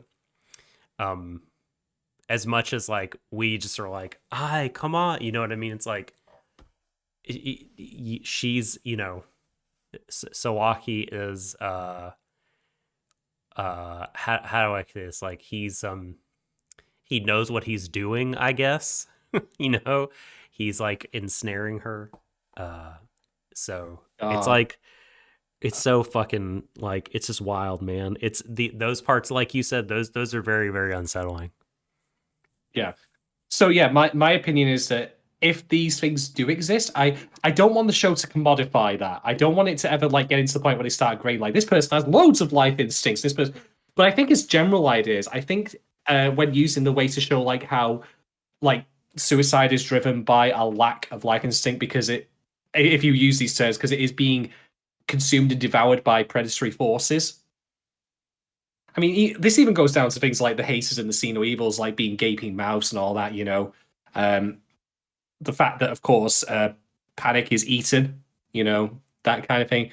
And that, by the way, Panic was eaten just at the point in which Momoe like resolved her own like character arc. Yeah, like what the fuck happened with Haruka? Yeah, God, yeah, exactly. And then, of course, Sawaki again, like, he's not literally eating life instinct, but he is certainly taking a part of I, at least even in just the way she looks, and using it for his own profit. Like whatever else happens, like at this point, he is literally like taken her like image and used it to get himself this little art exhibition thing. And Rackham has rightly pointed out, by the way, that he did only invite I and not I's mother. Like, I love your mother, but she can stay at home. That is also, again, huge, like, red flag in terms of, like, the ambiguity is becoming less ambiguous. Like, they want to, like, start dating, but she doesn't know he has an art exhibit and he's going to make it his new career? I'm the at fuck? work, honey. Like, I'm I'm inviting you, but not... I mean, the mom clearly has no fucking idea. Like... Yep. It's just... Yep. Man. It's... Yeah. Oh. But in support of what I've discussed as well, beyond just talking about what the villains of the show, the monsters are doing, Sawaki is doing, and even I would say the Akkas are doing, which we'll address in a separate question from Rackham in a moment. I want to note that this show is not joyless. There are many, many fun moments between the girls. And apart from just serving as levity for us, the audience, because holy crap, we need it. What we see in those scenes, these moments, like when they're painting nails, for example, all that sort of thing, is we see them like living a life unfettered by outside influence and just enjoying themselves and being like the bright and wonderful people that they are. I mean, this ties back to I's, like, how do I put this? Like the big metaphor of her being a sunflower, There are times when she's bright and wonderful, and we like her when she's unburdened by, like, everything that's happening around, when she just gets to interact like a regular fucking girl can, when they are left to be bright and beautiful people. And so not only are those scenes there for levity, but they remind us of like what things should be like all the time for these characters if they didn't exist in this kind of world where you have people like Sawaki who are literally like predating on them and exhausting them mentally, emotionally, and even physically. Oh God. Well, man, I should have looked at the Greek stuff about this because it's not something I've referenced in a long time. Well, like I said before, this whole aspect of the show is the one that I find the least interesting. Because whatever the big like science fiction resolution needs to be, like I just really care about the characters and their them kind of coming to resolution and seeing what that is like. So that's like a huge caveat for this. I don't know. I just have no fucking read on what this could be. I'm not convinced that it has anything to do with any of the... I'm not convinced that it's sort of like tightly bound up with what has come before in terms of like Sawaki and all this stuff and maybe, I don't know, maybe in some way kind of cultivating like deep empathy and something and stuff like that by saving these other victims is meant to like train them somehow to fight whatever group the Butterfly Lady is a part of, the Death Group. Frill is a part of that group. Thanatos is referenced. Can I throw a wild theory here? Yeah. That the Reaper Lady, the Reaper Girl, whatever her name is, I don't think that's literally Thanatos, as in, the god of death. This isn't like Nyx from Persona 3 or anything like that. This felt like an underling. This is like a one of the Elite Four. This is not Gary Oak. This is like a mid boss type. This Butterfly. I don't even think it's like of an extra faction. I literally think this is another girl, no different than I or the others, who has gone to the place, like gone further than the place Moe ended up at, and has now become a tool of the Akkas, or even just like an unbound force at this point. And that's why she mentions Frill. Who is Frill? Well, what if Frill was her own pet creature guardian? That's what would make most sense, especially given the name. It's a very odd name, Frill, but it would make more sense if it was like a pet name, wouldn't it? It is strange. I mean, like I said, I don't really have a big read on it. I mean, the first thing it made me think of, honestly, was just was Heidegger and what is because Akka and Uraraka say that after encountering the butterfly and having Panic killed, that she's had I think they use like a fear of death deeply instilled in her, and like that for Heidegger was like a big important thing because he said that until an individual human being had a fear of death, like up until that point in your life, he thought that you were just kind of no different in some ways to animals, in that you weren't self-reflective about your existence qua existence, you know what I mean? And so like after you encounter death in your life and you have a fear of it, that's like the first starting point to going on this journey of like really seeing like every moment of existence is a precarious thing because it could be ultimately snuffed out. So like to take hold of all the possibility and actualize it. So there was a big thing for him. And so this is the first thing it made me think of. As far as like, the plot of the show and stuff like that. Honestly, at this point, I can't say that I care very much, and I just have no clue.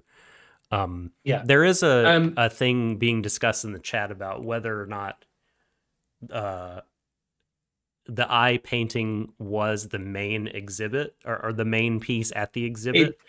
It doesn't matter because it's what eye sees, and that's what's important. Yeah, I mean, I think I felt like it was.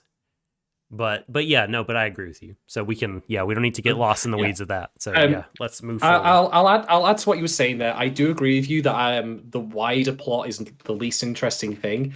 The discussion I gave of like, where it all fits together for me, I think makes sense massively, but I again only want it to exist as a qualitative explanation and not as a quantitative one. I don't ever want to hear like, oh, she's only got 200 like life instinct left. Like, fuck that noise.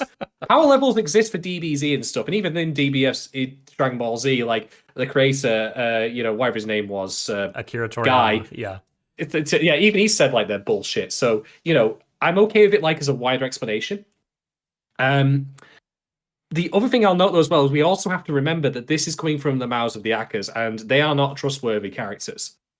They're not trustworthy to the actual girls, and they're not trustworthy for us. It could very well be possible because the thing is like all this, like the Akkas have a conversation out in the open where they're like, oh, do they know the truth and all this, and we did the whole thing. We're the cause of all the girls' suicides. We're the root cause of it. All this stuff, but of course. Momoe and Rika overhear them, and one could not help but think to themselves, hold on a minute, they're having this conversation now in the open air. What if they got overheard? But then, of course, you start playing this like Yomi game where, this Yomi, exactly. they meant to be overheard, and all that. That's bait. This kind of thing. That's bait. Yes, Mad Max Fury Road, absolutely. So anyway, speaking of the Akkas, the next question from Rackham goes, between transplanting their own brains to mannequins and trying to preserve Neru's friend, it could appear the Akkas may be trying to challenge, pick a fight with, or overcome death. The egg game itself also seems relevant to this in regards to the idea of taking someone back, and perhaps even training others to fight against death. Is this a fair assessment? And once again, do you have your own thoughts on this subject?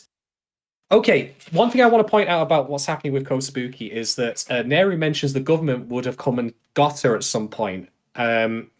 This I felt a little confused on, but not majorly, because I thought, well, couldn't they have come and got her at any point? Because they essentially want to dissect her because she's an albino genius. What a weird descriptor to someone, just like that could be like a category of person. Like, here you have your regular old white people, or not even racial, but like here you have policemen, here you have cowboys, and here you have albino geniuses. It's just a weird thing. Well, but I mean, I can certainly see that happening. Like, I mean, in other cultures, like albino people have been treated with superstition and disdain. Sure. And then, of course, like, oh, she's a genius. And this ties in, by the way, into the wider thing that we find about Nehru is that she doesn't have parents because she was created through artificial insemination. Um, at least as I understood it, I don't think she was literally like grown That's in right. that. But that, of course, then still means that she doesn't feel like the person who carried her in their womb is their mother. Sure. But anyway, but one thing to note though is that I found this. I don't think the Akkas were trying to preserve Kosabuki's body for anything other than nefarious, even dare I say, eugenics-based purposes. Because we already learned in this episode that they have created Nehru, and she now serves the role as the president of this company. There is also, I can't remember the name of it. It's Japan. It's basically Mensa for Japan. I can't remember the specific name for it. Plati, thank you, Japan Plati, which is IQ based. Like, there is an undercurrent of eugenics running through the characters who are running this. And in fact, I'm not even going to call it an undercurrent. They're literally creating people based on artificial insemination to serve the role as highly intelligent, leaders of the company. So it's not even a question, therefore, of oh, this person got to the top of the company because they're the most qualified. No, we literally bred them to be that. Right. It is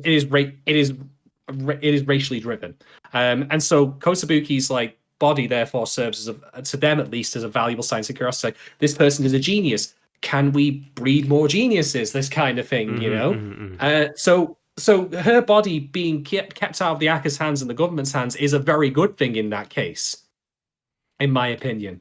And it leads me to think that they're God. What they're ultimately planning, I don't know what their ultimate goal is still. It's still very ambiguous. And again, I suppose it doesn't really matter, but I don't think that anything they're trying to do with Kosabuki specifically is anything good. I think it is, again, because bear in mind, they're also revealed to be employees of the same company that just somehow ended up becoming the Akkas. And of course, what was her? Misaki, Neru's assistant, who I have a sneaking suspicion is actually her mother. I wouldn't surprise me if it turned out to be true. You know what I wrote down? Yeah. No, there's definitely a huge resemblance. I wrote down that after watching that episode, I was like, they were talking about parallel worlds so much. It's like, what if this is just Nehru herself from another timeline who is more clued into everything? Oh, man. And is wanting to speed it along. There is a mention of world lines, but I will say this, I'm not so sure how I feel about the idea of them being thrown in last minute, but again, we'll worry about that as and when it comes about. So, yeah. By the way, can I just point out Misaki? Her character design, in a way, reminded me a lot of Olivia Octavius from Into the Spider-Verse. I can see it. Was not like a... which was like, oh dear, that's not very well. She puts on the goggles at any point, you're screwed. But no, the thing is, I don't like the idea that there's going to be another faction that's truly to blame for this, and the Akkas actually were all along just doing what was necessary, shall we say, to make this happen. They had to deceive these girls to fight on their behalf, blah-de-blah-de-blah, all that stuff. Because we've already talked before about the idea of the Wonder Eggs being a gacha game, and that's in itself predatory, capitalist nature kind of thing through money. And of course, we also learned that even though he says that he denies it, oh, did you put Kosabuki in Nehru's Wonder Egg? Coincidence. But that doesn't deny the fact that they can do that the game is rigged. Exactly. Yep. They all constantly talk about, them getting them to fight along. I've talked about, the whole gaslighting thing the Akkas are doing. I don't believe them to be a benevolent force that's just doing what is strictly speaking necessary. We've got to deceive them because they'll never believe us otherwise. No, I don't buy that. I don't buy that for a moment. Especially given, by the way, that Misaki is in on this as well because they're recording the dreams that Nehru has, and they know that this is all happening. So no, I am of the opinion that they are the actual culprits for us, and that ties into my theory that the girl that we see at the end, the butterfly girl, is a previous warrior of Eros, who's failed so much that they have actually now just lost their minds completely and become a new force to fight. I could totally see that. That makes a lot of sense. That the last bit about the butterfly girl. And I agree with you too on the Akkas. I don't think that they are. I don't think we're gonna reach the end and be like, oh man, they were good the whole time. Even if they're doing something for a cause that is ultimately good, I still think that you could do a lot of harm and be exploitative. So yeah, I mean, and I don't even know if that's the case, right? If the goal that they're working toward is a just one. I mean, that remains to be demonstrated.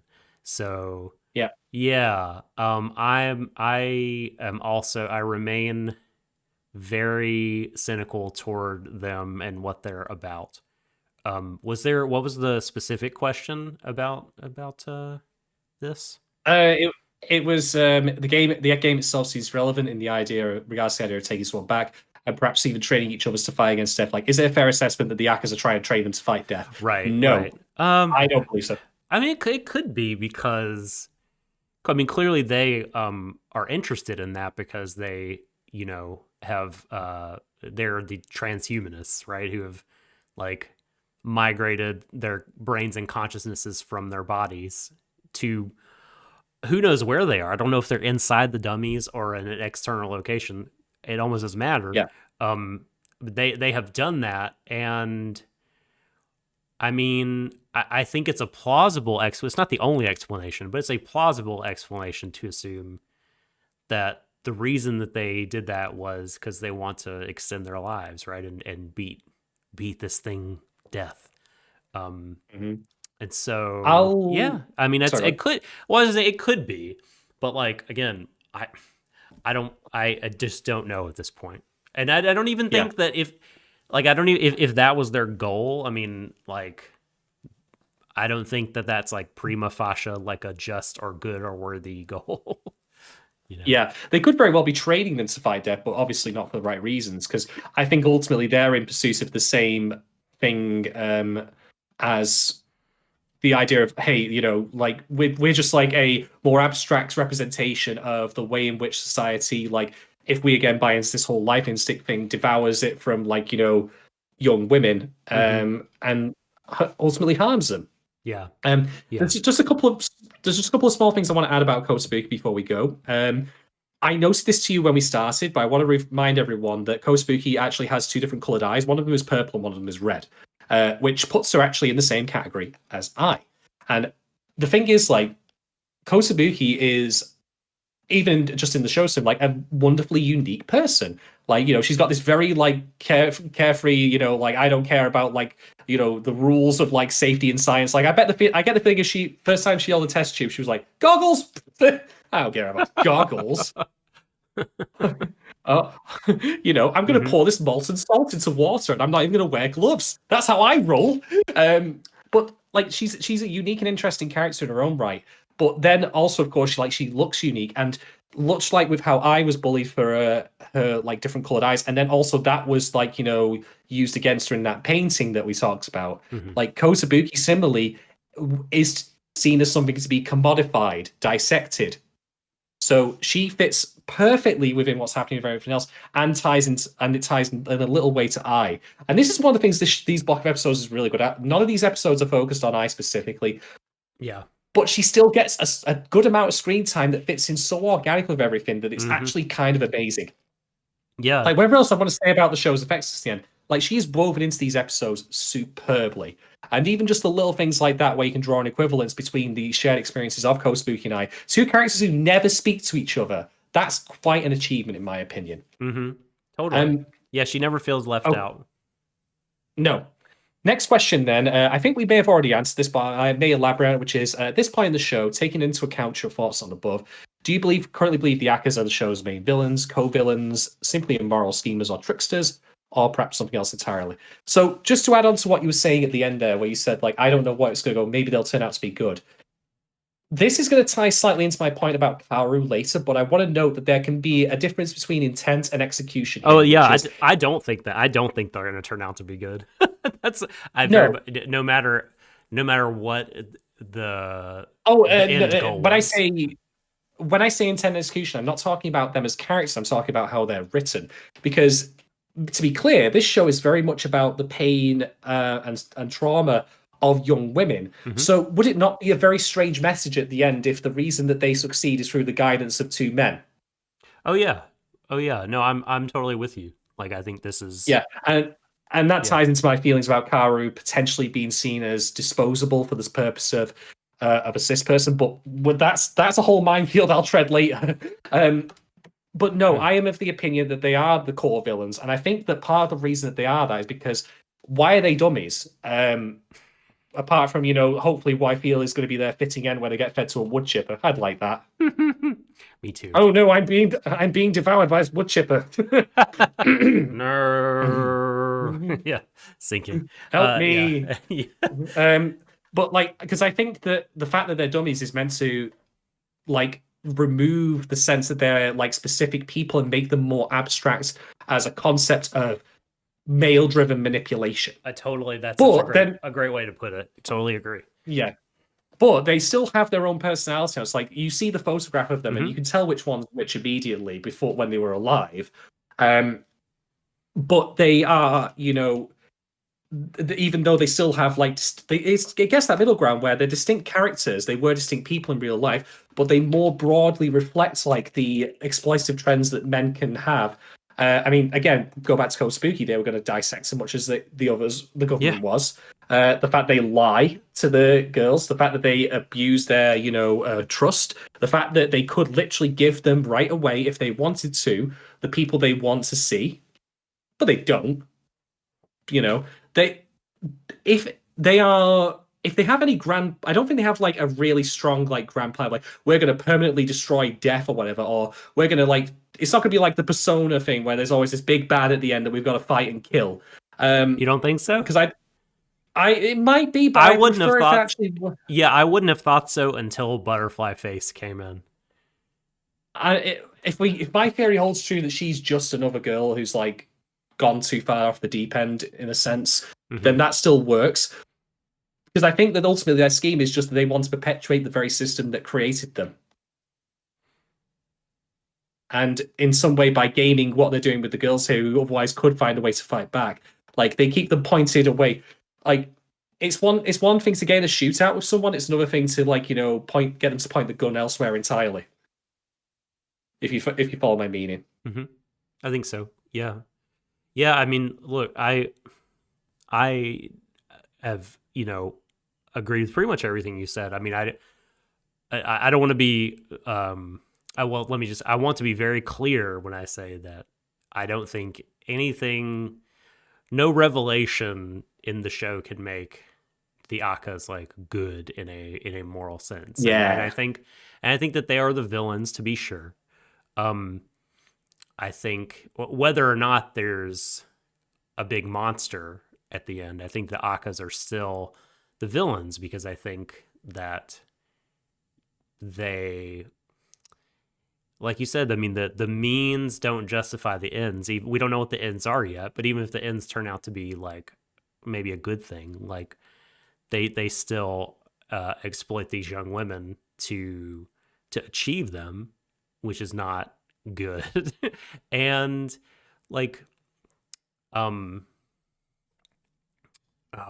how to say this? Shoot. I had another point about them and it's gone away. Oh my god. What was it? That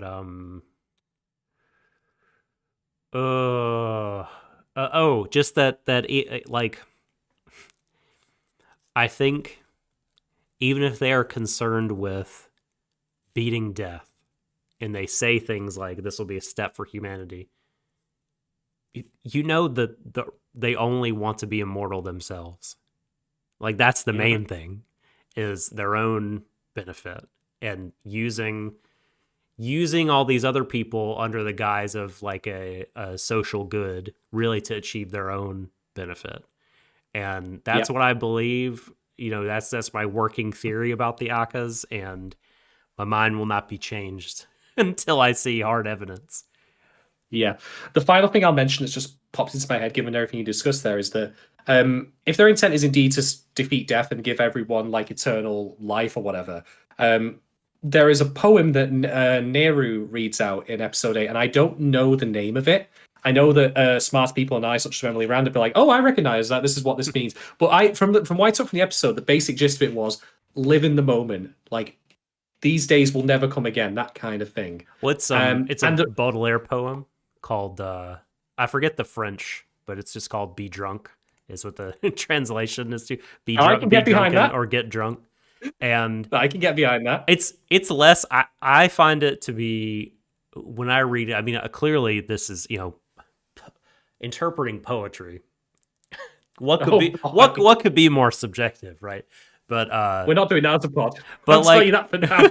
But like the way that I took it was actually less of a hopeful thing than you. It just basically seemed like it was saying, like, if you don't absorb yourself in some kind of, and I don't know, maybe this is in a way sort of hopeful, but it basically read to me as like, if you're not drunk on, if it's not booze, like the arts, women, some kind of like passion, then the weight of life is going to crush you.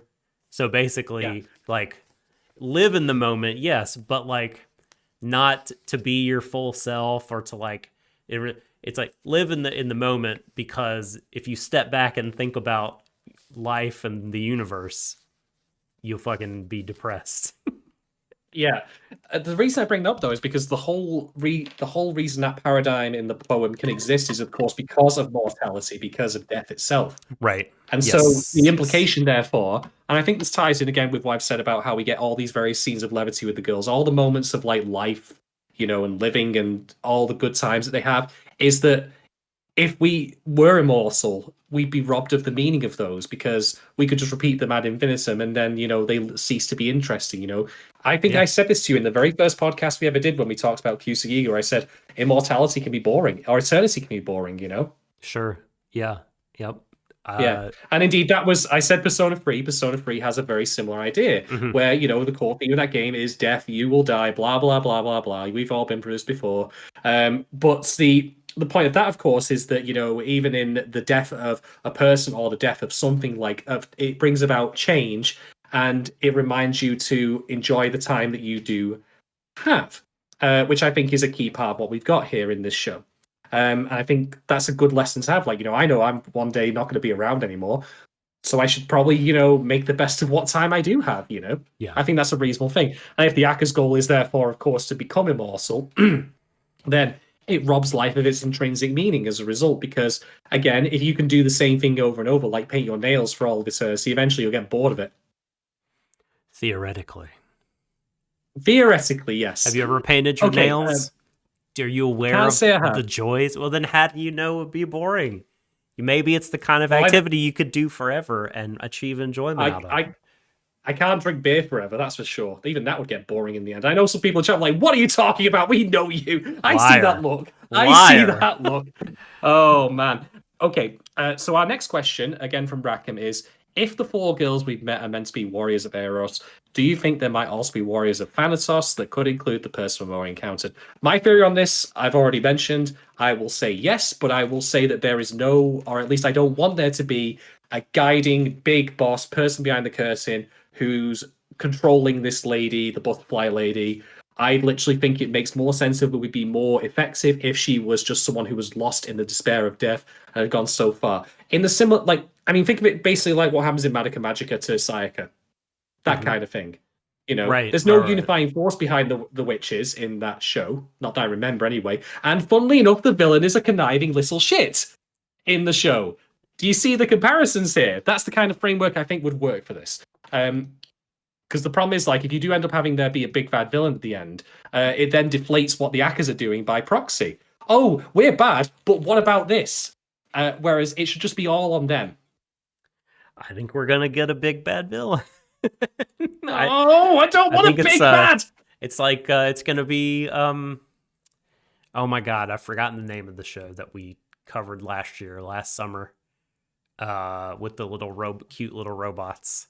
Decadence. Yeah, it's gonna be like we did the big monster. No. It's gonna be the big giant kaiju. To fight. No. But I don't think that necessarily is a bad thing, because I mean, I have to see it. I'd have to see how it's executed. Yeah, still don't know very much. I think you could pull it off where you could have something like that, but the Akkas could still clearly be like the show's true villains I think it's possible, but yeah, but we'll see. We'll see. Okay, we need to take a quick break, ladies and gentlemen, MBs. We'll be back short. It's only very brief. We have more Patreon questions, and then we have talking points to get through. There's still plenty to come, play to talk about. Don't go away.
멈추지 마. Oh, wait. Come my love fly.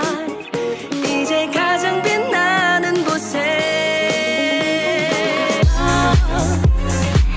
오늘 밤 우리들만 true love. 가까이 할수록 it's better. 이대로 시간을 멈춰요. Madly in love.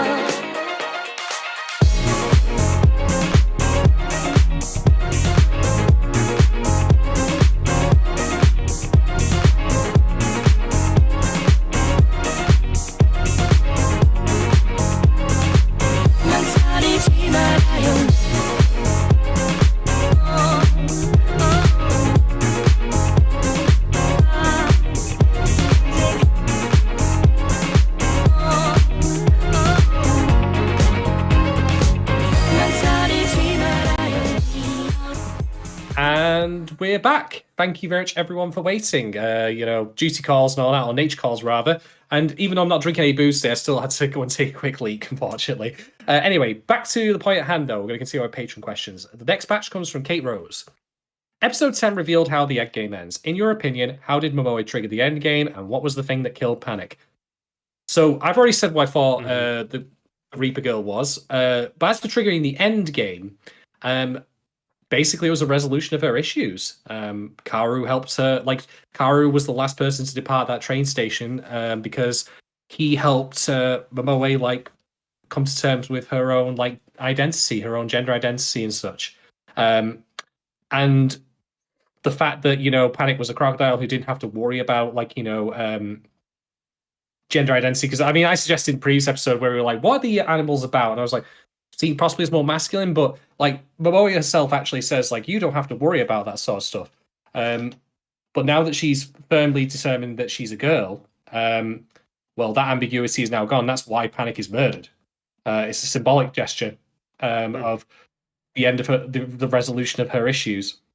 For better or worse, well, for worse, definitely in the sense of what happens to Panic and what happens to Momoe as a result. But she got what she wanted, but it obviously came at a great price. So yeah, I think it's just literally triggered by the resolution. For example, I could totally buy that depending on what happens with Sawaki in the next episode, is the point which Ai's own game resolves and she gets to see Koiso again briefly. Potentially. Yeah, but it's interesting that right at that moment, that is when these agents of Thanatos or whatever. Is it Thanatos or Thanos that they call it? Not Thanos, because that's the Marvel villain. not this guy. But okay, yeah, no. Are we gonna get one of the actors going, I am inevitable? Yes. No, fucking this representative, I guess, of Thanatos shows up right when Momo has cleared the game or whatever, done whatever she needed to do to see Haruka again. Yeah, it's that's interesting. That because I guess on maybe this is where some people are critical of. I think I'm surprised we haven't talked more about episode 10 in the first 2 hours. We're going to get to it soon enough. I think that there's a lot of really just and fair criticisms of things about episode 10. Despite, I think you can still like it, of course, and see those, because I like it. There's a number of the criticisms I know I'm not even seeing because, my lived experience is just so far away from that of Kaoru and certainly Momo. But what triggered the end game? I guess textually in the show, you're kind of forced into thinking that because she has confessed, right, her gender identity, she's made this declaration, she's come to a decision about it. The bravery of Kaoru kind of pushes her to say, I'm going to stop letting other people, identify me as whatever. I'm going to, make this decision and be who I am and live my life how I want to and define myself. All that is good stuff. it kind of flies in the face in some ways of what I said earlier about things not ending up too tidily. I mean, just the fact that there's like a resolution to this game at all, and like your dead friend comes back, like it just feels so weird and anticlimactic. And I mean, maybe I think that was by design because like she didn't get what she wanted, but like I don't know if the Akkas are in control of what happened. You know what I mean? If the butterfly girl is part of their design. I mean, it wouldn't seem so because they don't want them to have fear of death, if I'm understanding them correctly. So that's why I feel like it's some other faction at play. But yeah, I mean, I just feel weird about a lot of the things that happened in that part of the episode, because I don't know, I am unsure of what to say about them because they're, a lot of them still have to play out. Like I have to kind of see a fuller picture of like what is really happening with the end game and what the Akkas know and don't know and what they're controlling. Yes, I have a very limited like perspective of what is going on. So yeah, I don't know, but it still left me feeling very unsettled. You know what I mean? Like, just something was off. Any of episode 10 will do that to you, but we'll see when we get to the next couple of episodes. Next one from Kate is, what do you think the other girls need to do /face/admit to trigger their own game ending? Well, okay, I'll go through them one by one. We've already know she's having a conversation with Sawaki. That will bring about the end game for her one way or the other, I think. Heck, it could very well be that she doesn't even necessarily just go to Kaito's statue and she comes back, but Kaito is one of the Wonder Egg people at this point. She has to protect them from something. And that could be like, I mean, having a conversation with her, like, while they're in a fight, that alone like makes for exciting drama. So that's why I see happening with I think for Rika, I think she's not gonna get I can't remember her name. It's been a while since. I can't remember either. But anyway, her fan, Chiaki. Yes. Chiaki, I think it was. That's right. Chiaki, You're right. Yeah. Mm-hmm. I don't think she's going to bring Chiaki back at all. Not because she doesn't want to, but she realizes that she'll recognize her own culpability and then just let her go. And maybe that does trigger Chiaki going back, and then she disappears just as quickly as Haruka did. But I think that in the end, Rika's going to have to recognize that she was culpable, and accept that she did horrible things, and grow as a character. I mean, I think that's in part why episode 7 happens, because it gives her the perspective to realize that she was treated badly by her own mother, with some complexity around it, which doesn't justify but explains. But I'm going to get to that when we talk about the episode. So there's that. As for Neru, Neru, of course, wanted to just find out why his sister did it, and the obvious answer to that is it doesn't matter. Like this, I find it fascinating that for Neru, like, we haven't even seen what her sister looks like yet. If we have, I don't remember it. But of course, Kotobuki is the person who you'd think in reality would be her Wonder Egg person. I know. I kind of thought she was. I thought she was making up the whole sister thing, but that's clearly not the case, because her game continues. So I'm of the opinion something similar happened, where she'll literally go up to the statue and say something to the effects of, "I don't need to know anymore," and that's that. Statue turns into dust, or she comes back briefly, and then that's it. Mm-hmm. I hate this this whole idea of like resolving something so fucking just huge with like you have to like pick the right dialogue tree options. You know what I mean? Oh god, maybe that's like a meta commentary even. I don't know, but like, yeah, I mean, Neru definitely needs to put more charisma points in, then that's for sure. Right. Well, I think she kind of had a little bit of a turning point after she and I put Kotobuki to rest. The next day she let her hair down literally, and is more willing to hang out with Rika, Kawaii, and I don't know, it just seems to be trending, like to be a little bit more what am I looking for? Like, what's interesting, right? That she has all those books and that she talks about the poem. You wouldn't think that she was like a poet because she's, Miss And logical. Miss She like said- I she am said- coldly logical. I don't fit in female society because I'm too straightforward and logical. I don't play games. I just say what I feel. A genius scientist got really, really pissed at me because I got featured on the front of a magazine that he was in once because his ego is as fragile as, like, a sheep pane of glass. What a dickhead. Jesus Christ. Anyway, Karen. That's all. Just that Nehru may be shifting a little bit. But I don't know. I mean, as far as like what to do to end their games. I mean, I think broadly speaking, I agree with what you said. I mean, maybe Rika will, figure out some kind of something to end hers. But I feel like all your points are probably more like, I don't know. They're all very cogent explanations. So I'll just go with what you said there. A first for me. I'll take that. Next question. Why do you think the writers chose Momoe as the character to use to reveal how the game ends? I don't think there's any specific reason why it was her, at least none that spring to mind immediately. It wasn't going to be Ai, because Ai is the central focus character. We know that much. I think this just more makes sense from a structural perspective to, I mean, you already have, like, in some way it's determined by what's happened before. Like, this block of episodes are focused specifically on 3 characters. You've got Rika, you've got Nehru, and then you've got Momoe. So it'd be very strange to me, I think, from a screen time perspective, to go like Rika, Nehru, and then Nehru again. I think it's more a function of just who was due to have their character focus episode, and then because we're getting close to the end of the season, this is the person who's going to have their resolution. Right.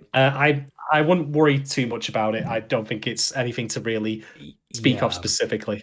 I mean, I guess you might ask, why didn't they structure it differently in the first place? And I think it's just because, like, I feel like Momo is the character they have the least to say about, and is kind of least developed at this point. And so wrapping her first in this way, from a structural point of view, probably makes sense. And then they'll build on that for these other characters that I think that have more to them and they have more to say about. Yep. I would agree. Next question is, do you think Momoe refuses to sleep for fear of going back into the egg world even though she cleared the game? Well, she literally encountered the Reaper girl who forced her to eat her crocodile pet. So the answer to that is yes. Mm-hmm. Next. I mean, that's crystal clear to me. Do you think Sawaki Sensei is an adult character with ulterior motives towards Ai? Yes. Oh my god, absolutely. Like, it's a fucking lootly. Yeah. I think the show, again, like there's been some stuff in episode 10 certainly that, like, we're in the final act here. The mask is slipping for him. He's definitely latent heat up to no good. Whereas like early on in the show, you could be like, well, he hasn't done anything technically. You know what I mean? Despite like all the ominous framing, but the ominous framing just continues, and it's just like more and more. I mean, there's this case building of like, well, he's not just like some well-meaning doof. Like, he is a real predator, for sure. Absolutely. The follow-on question from that is, now that Sawaki's painting of Ai is revealed, has your opinion or interpretation for the meaning behind the painting changed?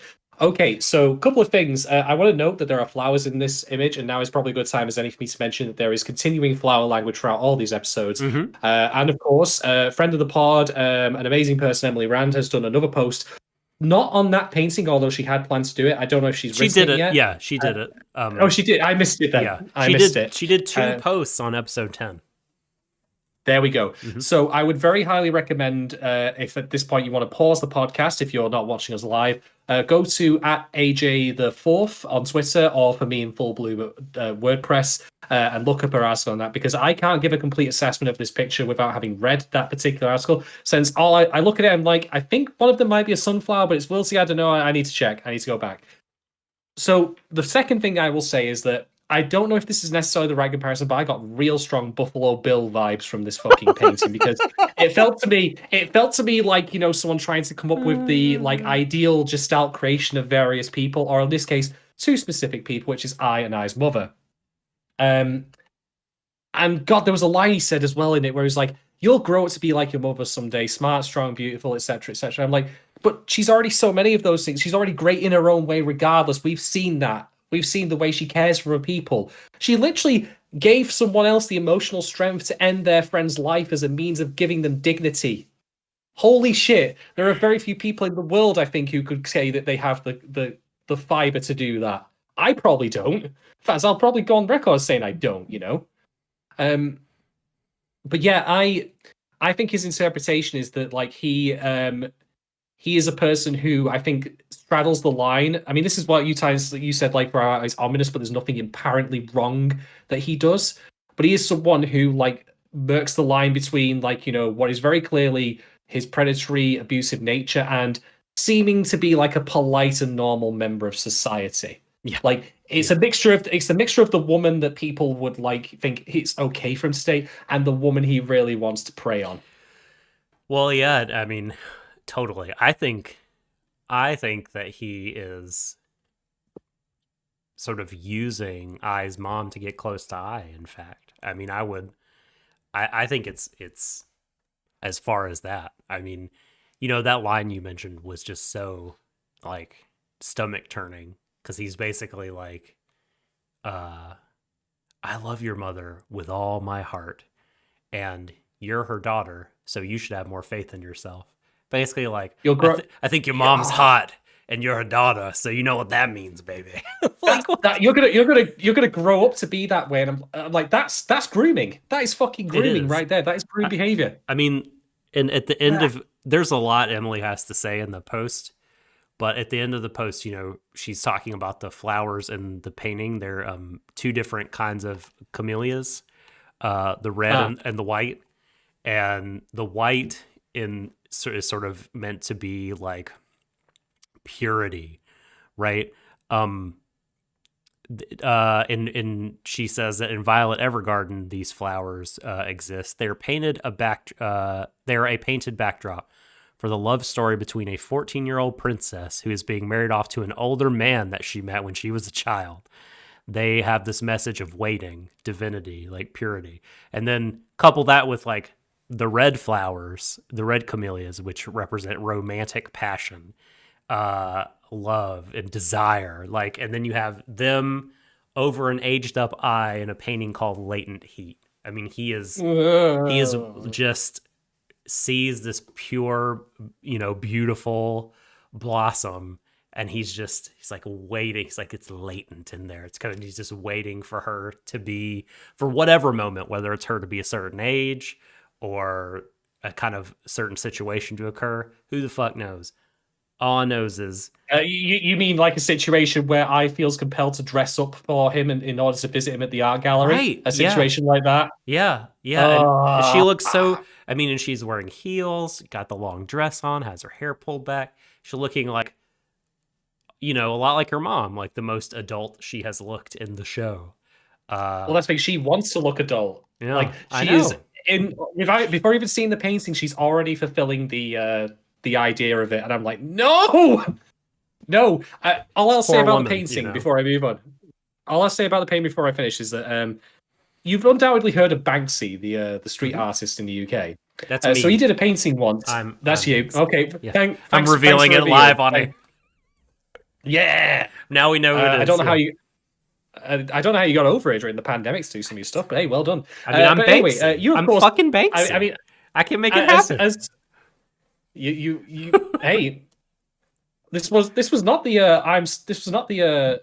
Spartacus reference I was expecting, but here we are. But anyway, Banksy did a picture once which was sold at auction, and famously it shredded itself afterwards. And so what I found out was that there was some idiot who had another Banksy picture, and he shredded it too in order to try and increase its value.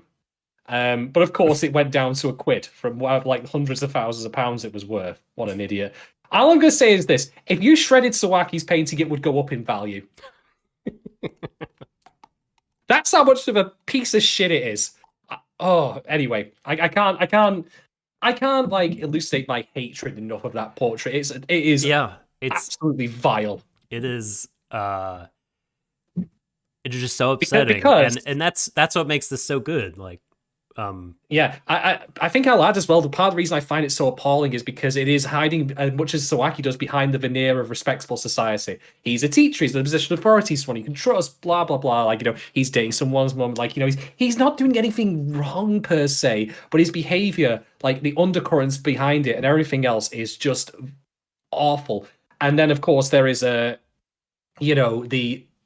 I'd like to say then of course the fact that he's now an artist and he has an exhibition, like he's a respected member of society, he's a member of the elite, the intelligentsia, whatever you want to call it. intelligentsia, yeah. I mean, yeah. I thought Persona 5 had its own for dickhead painters running art exhibitions, but I guess I was wrong.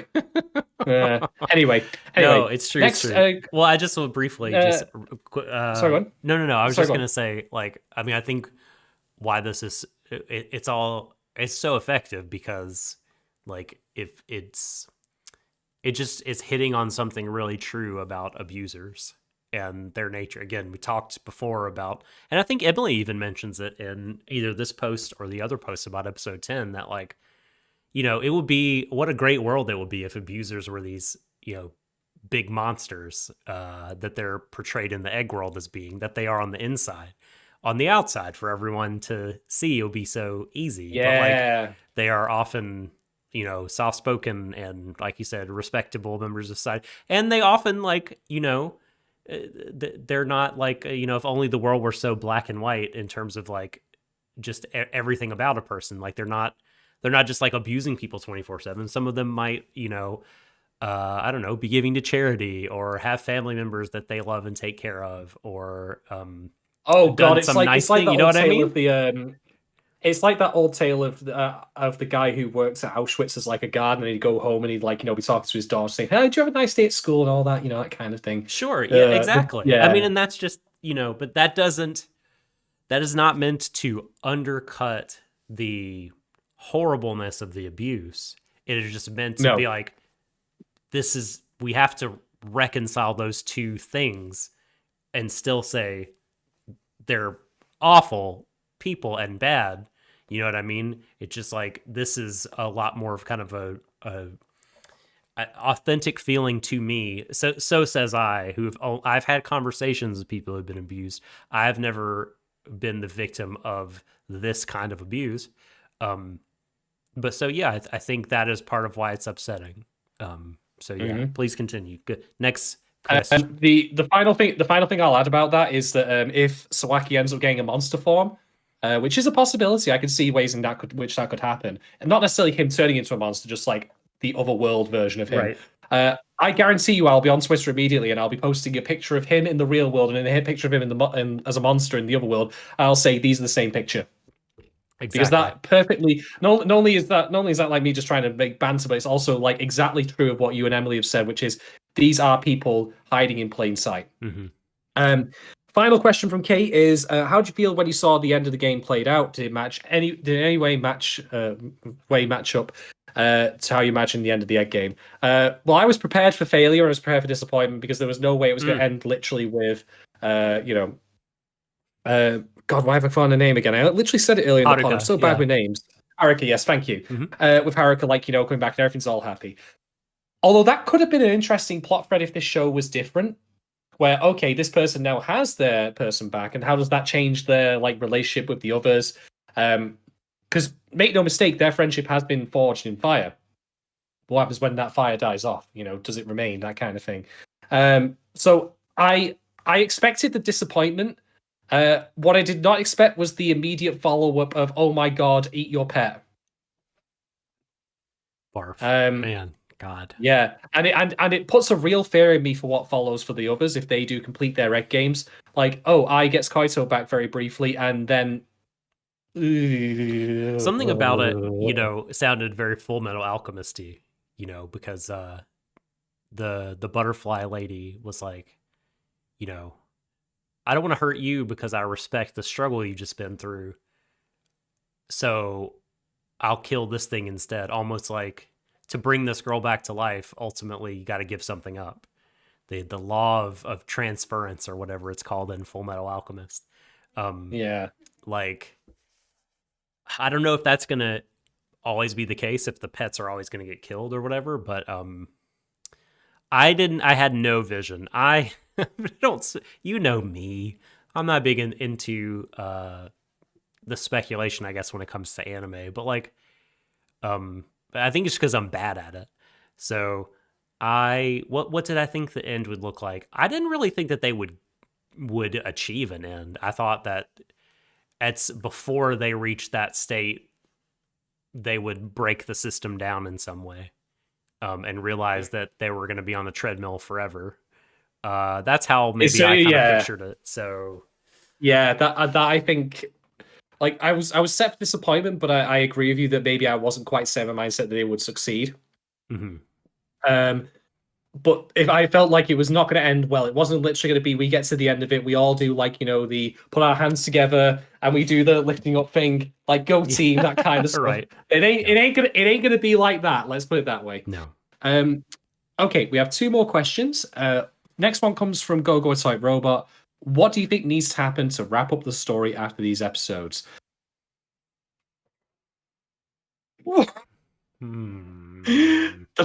Sawaki needs to burn. No.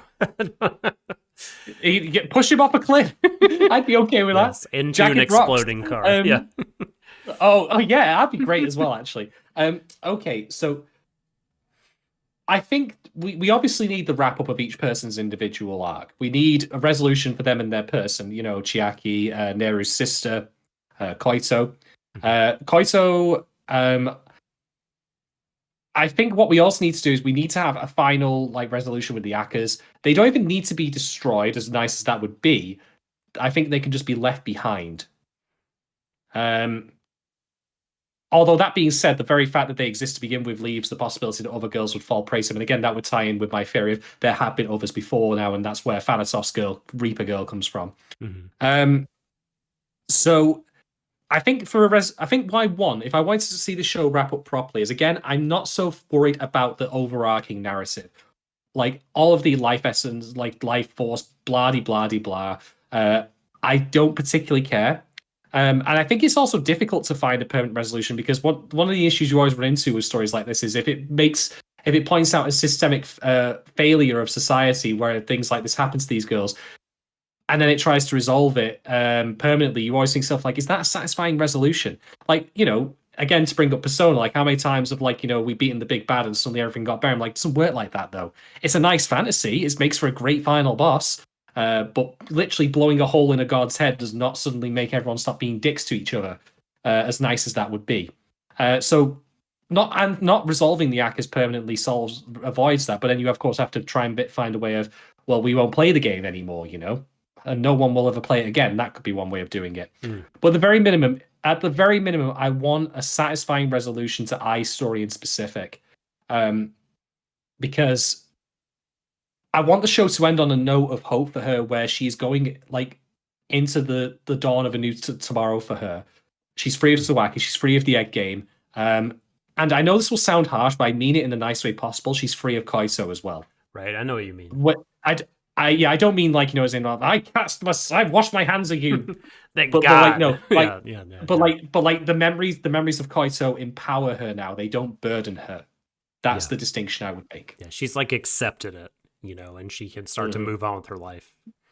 Yeah, I think that is what I would like for all of them, is to reach acceptance with the death, the suicide that they've been impacted by. And I would love to see them I would love to see them, like, how do I say, have some kind of, like, resolution for person. What's up? What did I do? No, nothing. It's just hit me. There's one other thing I want to see. I want to see Momoe actually meet someone and go on a proper date with them. Yeah. This, so, like, the acceptance of death is part of it, but also they clearly have other problems, and I would love to see something sort of something regarding not solving the problems, but like a step towards solving them or putting them on the road to live with those things in a healthier way. Funnily enough, I think Rika may have already done all that stuff. I think Yeah. her episode had a lot of that. I mean, there could be more. I mean, she's a very complicated character. But yeah, I think those two things will be ideal. And how they wrap up, the rest of the stuff is secondary. I mean, I would love an anti-capitalist message here. I don't know if we're gonna get one. We will see. And then, them killing a big bat or whatever, I could care less. So give or take, whatever, Yeah. There was a question Kate I missed, actually. I apologize for that. Which goes, Nehru seems to have known about the Akajuo and the meaning of the egg game all along. Do you think that's true? And how does this development and the Plassey revelation change your understanding of the events so far? To go through this briefly again, I mentioned that there is very much a eugenics underlying element of that there, of like, racial, like continued bloodline controlled genetics for like the purpose of running the company and all that, and that's awful and hate, and it devalue, like they talk of course about the experience of having families, and Nehru like is like, well, I guess I've avoided all the problems of having a family when it comes to, like, with Rika like talking about her mother. But one thing that I'm certainly going to elaborate on a little bit is how she's also missed out on all the wonderful things that come with that as well. That can come with a family. I think that ultimately, I don't think that this changes how I feel about Nehru's involvement. I think that she is just simply someone who is so on the, how shall I say, like she's so, I'm not going to say brainwashed. Like, what's the correct term I'm looking for here? She's someone who's so, who's had her skin in the game for long enough now, I think, where like she's not worried about like the potential side issues that come with it. Like she's very goal oriented. It's like, I gotta, get the answers for my sister, and that's all that matters. Everything else is peripheral. Mm-hmm. So yeah, I'm curious to see if they do anything more with the Plassey revelation, just because again ties into like, the idea of IQ, of intelligence being determined by, genetics and all that things. I mean, after all, the Plassey the society is for people with high intelligence, but then they like invite people into that based on who have like been bred. So it is a distinctly eugenics based society this, based on breeding people for high intelligence, which no thanks. No. And that again also ties into sorry, go on. Before joining Platy, you have to win a level, and I am bred. Because then you're bred. Oh no. You say they have to be bred and have a high IQ. Oh, so no. yeah. So, have you ever played I Am Bred? No, I have not. It's real stupid. It sounds. I mean, it's a stupid physics silly game where you're a piece of bread, and you control each corner of the bread with a face button, and you're trying to make it to the toaster to become toast from across the room. If you become toast and you get butter on you in that game, is it impossible for you to land like butter side down? No, if you become toast, you win. If you become toast, wait, are you telling me they made this game and they didn't think to at least put that in as like a bonus level? I don't think that the butter is involved, if I'm remembering correctly. I remember I am fucking stunned at that. You could go across the room and get too much cat litter on you, and you'd just be too dirty, and so you'd have to. That would be, you'd fail. Oh God, Anyway, right. So, final question, and this is just for you, Doc, by the way, because it's a follow-up from last time. This is from Rackham again. It says, since you had to leave before we got to your question last time, where you answered it, which of the 4 girls do you relate to most, and why? Oh my God! You can answer. You can answer as you feel right this second. By the way, it doesn't need to be how you felt in the last block of episodes. Yeah. I couldn't cast my mind back and think about it in that way. I don't know. Oh man. I mean, it's really hard to say because I mean, they feel like such very well realized women that it for me to say I relate to them strongly, I feel like would be so disingenuous. But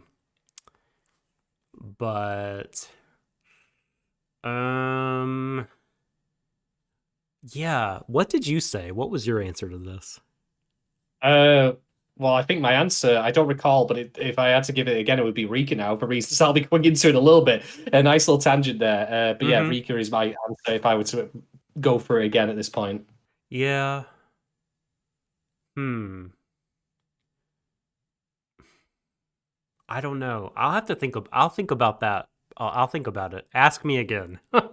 I'll think about it some more. I don't want to half-ass the answer, but I'm unsure. Can drop you onto Discord later. Yeah. Okay. Right, that brings us to the end of our Patreon questions. So thank you very much to everyone who's contributed. Covered a lot of ground with through that actually, but we're not done. We still have more to go through. I am going to talk at length now about episode 7 and how it was. Oh fuck! It was painful for me to. Yeah, it was a journey. So again, just to reiterate, like when I think to myself, like, what can I contribute in the world of anime podcasting apart from like being bald, which I'm sure is not a unique attribute specific to me. It is like there are people out there who are definitely smarter and more observant than I am when it comes to and I'm okay with that. Like it's not a competition. But what I can always contribute is my honest, like, emotional reaction to something, like where I talk openly about like how I felt about something. Because sometimes I think that is dismissed in media criticism, where you try to focus too much on like the mechanics of how something works versus the end result of how it made you feel. Mm-hmm. And episode 7, I watched it the first time and I had to take a long breath afterwards. And I watched it again today and I felt really emotional at the end of it. I felt really sad.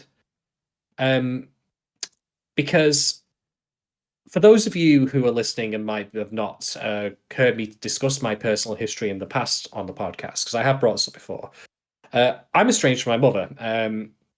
I broke off contact with her. I think it was in 2018. The specific year is not really so relevant. It was basically because my mental health had gone. Like I was caught in a rock and a hard place between her and the rest of my family because they had similarly broken off contact with her owing to like historic stuff that I will not detail at this time. A lot of both sidesism kind of thing going on, but ultimately I said to myself, like, I know she's treated me like shit at various points in my life, and on top of that, this is literally hurting me to like try and continue like being a part of her life, to try and play the good son. To the point where like, even though she was like, sometimes I was like, oh, how about your sisters and your dad, how are they? And I'm like, no, your fucking business, they've got content, I'm not telling you shit. So yeah, like going through all this again, watching what happens with Rika, like where her mother is, because the thing about my own mother is she's not mentally well, and there are some things she's done that were just outright cruel. I'm not going to pretend they're not.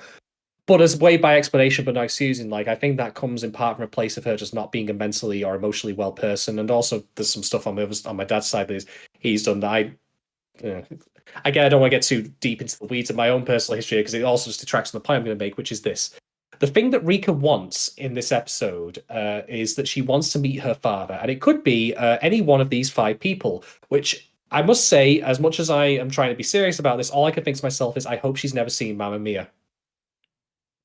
Well, I haven't, so that reference is lost on me. Sorry. Oh god. Well, the plot of Mamma Mia is that she's gonna, like, the girl's getting married and she doesn't know who the dad is, so she's gonna invite all 3 potential dads to a wedding, and eventually she'll find out which one of us is gonna take it down the aisle. Wow.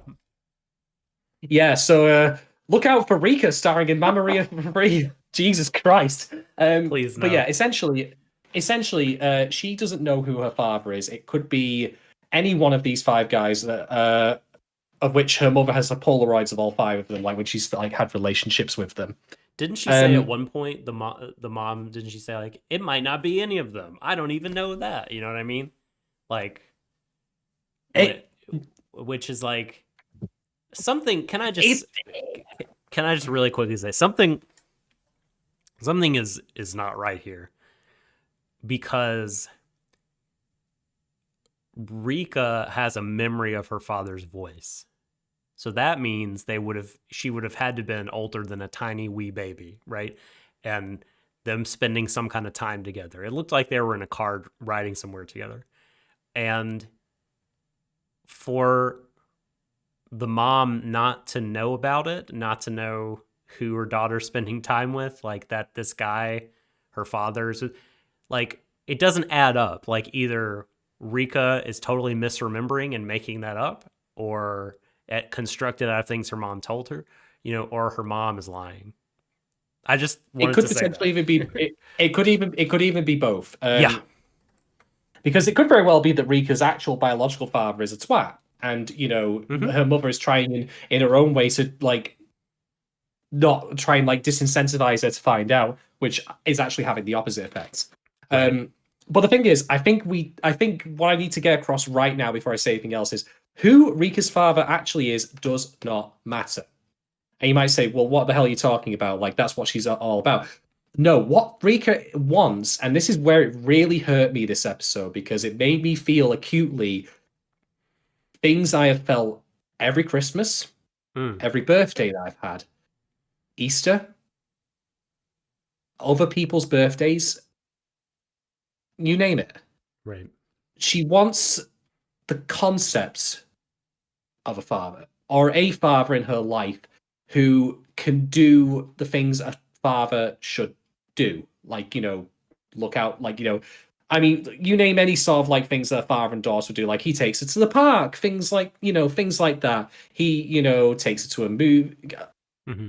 Look, you know exactly like parental activities, like stuff you would do for your own kids. For example, you're the father of us two, Doc, so you know full well that you would do such things to them, like you care for them and nurture them. That is something that is absent from her life. And the thing is, like, I obviously did grow up with a mother and a dad. Like, I didn't break off contact until I was like in my late 20s. But a lot of what happened when I was younger was there was always like something going on where people were arguing and stuff. Like, I have vivid memories of like being awake at night when my mum and my dad were screaming at each other. Police were called once or twice. Not a fun time. Not a fun time. And then, of course, like the thing that I will always remember is a friend of mine who I work with. It was his first year birthday, and he invited me along to his birthday, which was a big function event. So you've got like a buffet style. You've got both sides of the like the whole family's there, the whole extended family. There must have been like at least 3 dozen people, if not even more than that. And everyone was having a good time. Like, there was like he got to go outside, and they like prepared this little like fireworks based podium where with a big button on it. Pushes the button, fireworks go off. And all his family are there. Everyone's having a grand old time, getting drunk, eating buffet, being merry, dancing to crappy karaoke tunes. And I was turning 30 that same year, or if not like a year later, and I thought to myself, I'm never going to get that. It is not fundamentally, it's not functionally possible for this to happen. Because one side of the family basically thinks I am Hitler, and the other side of the family had its own fractious problems going on. And it's something I would really liked.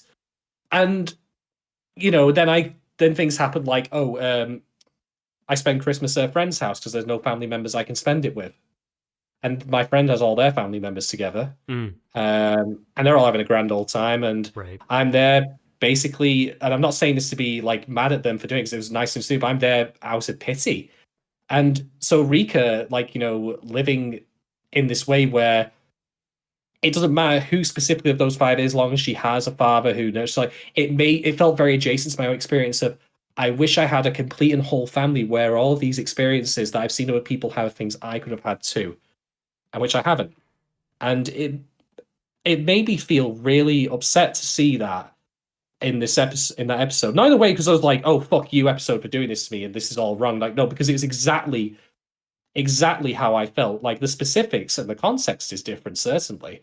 But I think it also made me think to myself, like, there's a line that Rika says at the end where she says, her mother says to me, "Are you going to abandon me too?" And Rika says, "Not yet," or something to that effect. And that basically was, God, it made me think of my own past, like, what happened between my mother almost feels predestined in light of that line now, because it just like it was going to happen eventually. But it also, like, Rika's mother, like, I feel like there's at least a certain amount of sympathy the episode affords her, 100%, which I think is very, very important. Because again, if we're talking about like the way that this is very much like about the way women are treated, then that in turn would of course apply to her mother too, by extension. And it's not unreasonable if you were to expand on this for me to say, oh, I imagine that Rika's mother, when she was younger, was trying to find someone who she could be emotionally reliant on, but couldn't for whatever reason. That led to having this string of relationships, which then led to Rika being born. You're not a bad person, for doing that, like for accidentally having a child that was unplanned. Sometimes, like, I mean, there are many single parents out there who do great with their kids, like they love the bones off them and all that. But they're not. But there's a difference between being willfully negligent and just being, I would argue, a poor parent, like, or someone or an inadequate parent. Even I would say that's how I describe her, because she has the token gestures down. Like, here's money for your birthday. Here's a cake.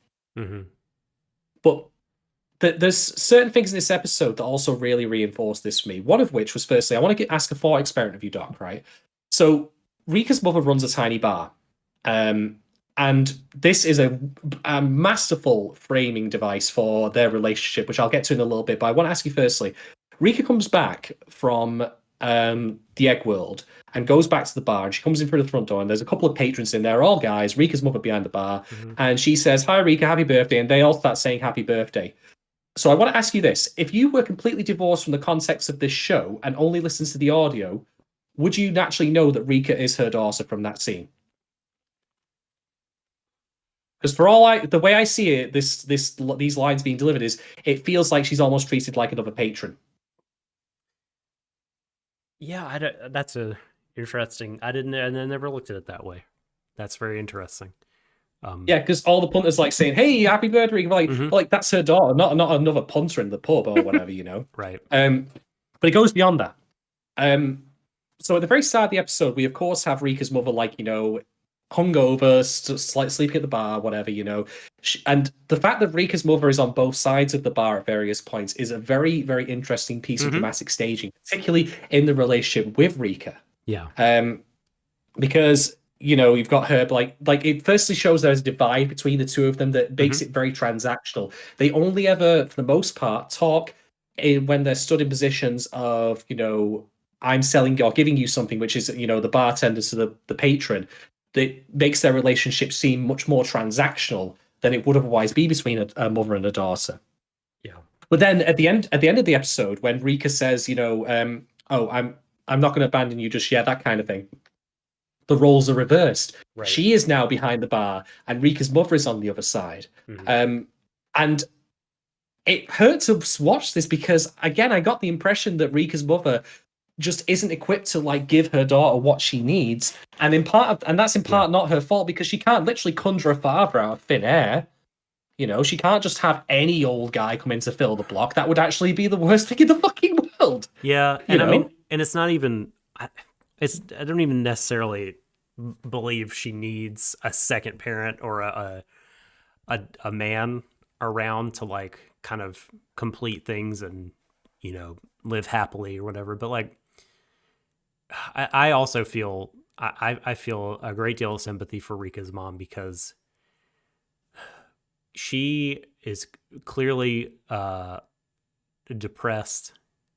She is clearly very unhappy, driven to alcoholism by the pains of her life. And that dependence on alcohol is what is the thing that allows her to cope and get through the day and be able to have it, I think, have it to get, it's just funny to say about being an alcoholic, but, like, it's the crutch she leans on to be able to have it together in the rest of her life, to keep this job, to keep going, to put a roof over the head of her daughter and all this stuff. But it's that very same alcoholism that drives a wedge between them, because Rika's so resentful of her for it, for many things. And so she's sort of damned if she does, damned if she doesn't, because she tries to quit, right, in wanting to, like, do something for her daughter, like, and I'm gonna quit drinking, and I'm gonna, like, become this better person. Like, you get the sense that she would collapse under the weight of everything. So it's like she does this thing to keep her life together and to keep a home for her daughter, but it's that very thing that is part of what's driving them apart, you know? Yeah. I think I should clarify. When I say, like, again, I must be clear. What I mean by Rika wanting a father is not just simply to have a dad, and that's the beyond end of it. I think she Yeah. wants the richness of experiences that follow from that. Much as I mentioned I did with my own life examples where I thought, I'd like this. I think, Maybe it's very... yeah. Sorry, go on. Oh, I was just going to say, like, it feels to me like she feels a really big void in her life. I mean, she's also suffering from deep depression and self-worth issues, and Yeah. like, and it's almost like the way I read it is that, like, she took a look at her life and she's like, what am I missing? And the very glaring obvious thing is a father, and so she's pinned all her hopes on, like, this will make me happy, when who knows if it would or it wouldn't. Well, here's the thing. Here's the thing. The thing I haven't discussed yet that is also very pertinent to this talk about episode 7 is what happens with the fight of the monster, which is the cult master. Because, again, I've mentioned it before, it's on my bookshelf. I've read about, the Om Shinrikyo cult members who were interviewed in Haruki Murakami's, like, what was it called again? I wish I The could Start remember the Squinting name of it. Kid. Underground, that was it. Underground. Mhm.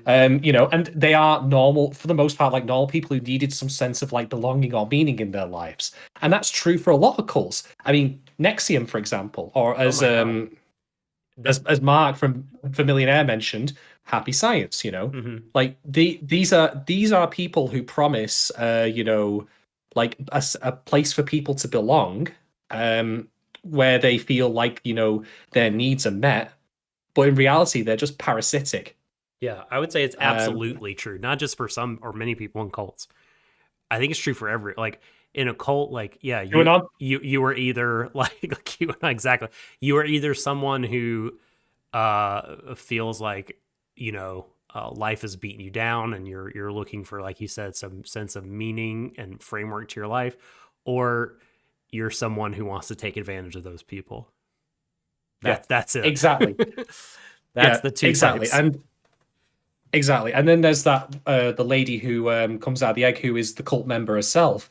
And I almost thought the show was arguing at some point maybe that some people can't be saved, be they from their own deaths or just from becoming brainwashed like they were, because very clearly we're not meant to see her, like, reference of this. The fact that he's a monster is very obvious. Like, you're not meant to revere this creature, Yeah. this cosmic fire. Oh, by the way, just as a quick side note, the monster in episode 7 is voiced by Joji Nakata, who voices Soul Bad Guy in Guilty Gear. Mm-hmm.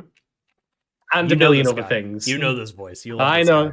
guy. I know that. I mean, I'm very glad he wasn't shooting fire at one point. I think it would be a bit too much for me. Mhm. But anyway, the one thing I will mention, though, that I feel one could raise as a criticism about this episode is that Rika, like, has a moment where she pretty much gives up. She Mhm. falls in line with the cult members thinking and begins the path towards, I'll just let the guy take me. Yeah. Why not? Let go. It's a father of some sort. It works. It does the trick, I guess. Life is too hard. Like, so Yeah. just stop. She's very tired. Yeah. Yeah. And her turtle pet, and again, because I'm terrible with names, Manin. put that one in the man. Like, comes in, intervenes, and the reason she stops is because she realizes she would be a terrible mother. Mhm. And yes, I suppose one could make that argument. Obviously, it's personally relevant for her, given how her own mother has been negligent. But I'm not entirely convinced that her resolution should have been coached in the terms of let's conform to like gender stereotypes of like what women are do, which is okay, no, never mind about live yourself. Like you live to mother something else. I'm not so sure that's a great message. Well, yeah.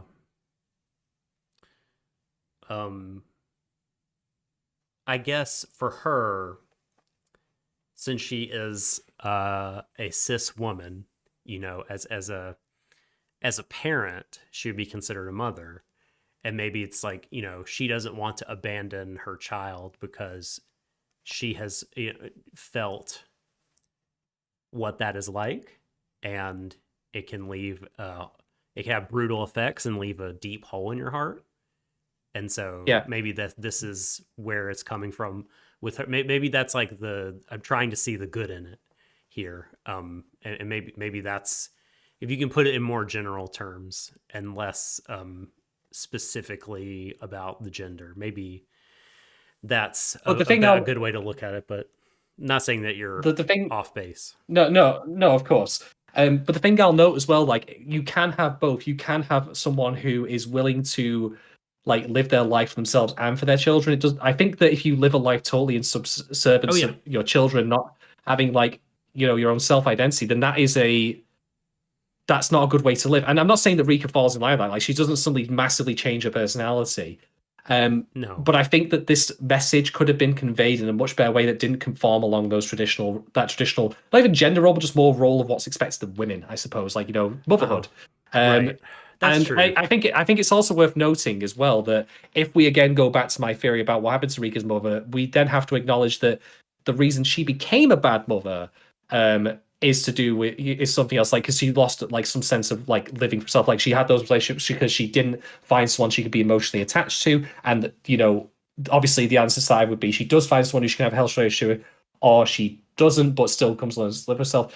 And that's now led her to become to the place where Rika is neglected. So yeah, it's messy. I think like with what I'm about to say about episode 10 a bit, it's well intentioned, but you've got to be cautious about the overall implication of it, especially when you're spending so much time highlighting the fact that this is very much about the way in which women are treated or mistreated. Mm-hmm. It doesn't behoove your story to then fall along lines of interpretation where it conforms to like the traditional roles in which that results in that. But I mean, I think you have to give it a little leeway here, and that it's not like Rika saying, oh, I really want to pursue a career in physics, but I can't because kids. It's like, I want to die. Oh, wait a minute, I shouldn't do that because these other living things are depending on me, and that would be a selfish decision to make, which is like makes an interesting contrast with Kotobuki in episode 8 choosing to end her life. The episode paints that as the right thing to do because she's clearly possessed of all her faculties, thought about it, made the considered decision versus, Rika here, who gives up in the moment because things are hard, but upon reflection sees reasons to live. So I would be a little bit more charitable to this particular sort of invoking of motherhood and responsibilities to children, just because, again, this is a decision about suicide and not like her wanting to make this positive choice for her life. I think, I do think like it is a thing to consider when considering like, when considering the end of life is like who you leave behind, what responsibilities. Yes, that you you're right. have. You know what I mean? So I think I will be more forgiving of this particular scene, but I think that there's a really interesting point to bring up, though. Yeah, and I should be clear, like, it doesn't invalidate the episode. I think it's just more of a thing I feel mildly iffy on, but I think that it comes from a place of good intent, which I am much more of accepting of than stuff where we've seen where it's just outright malicious. Yeah. And that's a defense I'll make of the show even when we get to episode 10 a little bit, because I think that episode does make some substantial fuck-ups. But I again think that it was not meant as a deliberate thing. Yeah. I'll end my point on episode 7 by saying this, like, all I've said, like, about this didn't quite work, or I really enjoyed this directional detail and all this and that. It made me consider my own relationship, my non-relationship to my mother, and it made me think to myself, like, if there's one thing I want for Rika, like, I am at the point now where I had the strength to, leave my mother behind, and I'm better for it. Make no mistake. I still want, like, I want, when I say I want, like, I know I can't have it, but I would want those things I mentioned, like those experiences of, like, what a, like, good, normal, healthy family would bring along with it. Might sound social, like, hey, I want a big fucking birthday for myself. Like, yeah, damn right I do. But extra presents. The point, yeah, exactly. But the thing I want Rika to find, like, is that and the thing that I feel hopeful is I've gone through that, now I'm at the other end of it, and I want her to be at the other end of it, where maybe, hey, her mother does clean up her acts, or alternatively, she does leave her mother behind when she's older and self-sufficient, but that, improves her life substantially. And yeah, to reiterate, the episode deeply affected me. Like, I think in part also because Rika, I think I got the impression, feared that she would become like her mother. Totally. And Absolutely. that is a fear I have felt acutely many times in my adult life, because I know what my mother's capable of. I know what she's done. I know what I am also capable of. And maybe that's merely a coincidence, like I'm capable of doing awful things just as she is, but that doesn't make it because of her. Correlation is not causation. But it just reminds me, I still need to be vigilant about my own behavior so I can be a good person. I'm not a good person just because by default. It's not like some permanently switched on thing in my brain. I choose to be a good person. I choose to be better than her. Um, and I have to keep doing that. And if you think I'm being dramatic here, I want to point out that like I've had mental health issues in the past, and my mother has too. There is a genetic Yep. underpinning to this Mhm. that I shouldn't dismiss, which is also from my dad's side of my family, because my uncle has had mental health issues. He's been committed to a psychiatric ward. So yeah, like I'm not saying like it's a constant war against my own urges or anything, but what I'm saying is that I'm cognizant of the fact that like my parents have left a lot of things for me to think about, both in terms of like the way they behaved, and like also like my like genetics are like, and now I must play some part in all that. Mhm. And the fact the show reminded me of that and made me remember that I need to be vigilant in terms of being a good person. Like, even if the show completely and utterly collapses in on itself by the end, the fact that it's done that will Mhm. mean that I'll not forget it. Like, I was Yeah. nearly in tears rewatching episode 7 by the end of 6. It Hmm. made me think of all the things I've told you about today. Things that some of which you already know, Doc, some of which some of our audience members know, some of which nobody knows about, Mhm. or nobody's been told about. And there are people who no doubt this will come to the pod for the first time. They'll have no idea who the fuck I am. And then they're like, oh, right, he shows. But like, again, if there's anything I can do on this pod, it's be honest about my reaction. And my reaction was that this deeply affected me.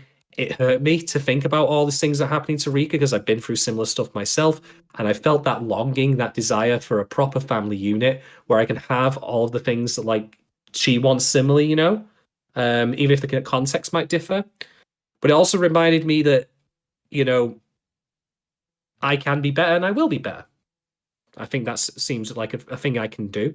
And it also made me hopeful for Rika as well, because she'll come out at the end of this, like, where either she'll like have a better relationship with her mother, or potentially she will leave her mother behind, but that will be for the best. Because make no mistake, like, people say like that's the only mother you'll ever have, as if that suddenly makes it okay for you. Like, oh, my mother's completely radioactive and toxic, but it's the only one I'll have. Yeah. This Yeah. this is the only sample of mercury I'll ever have. I'll just keep rubbing it in my hands. Like, no, your metaphor is crap. Yeah. Your metaphor is crap, and it's dogmatic, and I don't believe in it. To a point, I see it, but there comes a point when it's just not applicable, and it is used to like cover up harm and make people put up with shit they shouldn't have to put up with. Yeah. It reminds me of what we said before about the whole idea of like, euthanasia and abortion as like things people paint as just simple choices. Right. Like, oh, you did that on a whim. Like, no, I didn't break off my contact with my mother on a whim. I thought about it long and hard. I was bricking it all the way through it. How I still did it, I will never know. Like, how I ever conjured up the spine to do that, I have no idea. Man, but it's a tough one. Yeah. It took a lot of courage, for sure. I'd say that as someone who's done similarly with his mom. It takes chutzpah in the moment, for sure. Yeah. So, episode 7 was a lot. I do think, like you said, Rika is afraid she's going to be like her mom. And certainly when she's describing her mom's selfishness at the beginning of the episode, I'm like, you're talking about yourself. I mean, it sounds just like her. The things that will stick with me about it are twofold. Twofold's not the right word there. There are two items. One is when she was about to harm herself, like the look on her face was just gut wrenching. is the word that comes to mind. I don't know if I've ever felt such pain for an anime character. Like, just, it was drawn, it was really conveyed, her inner suffering, the depth of it, so well through the Can I just expression. add? I want to thank this show for actually showing like that kind of self harm as it is.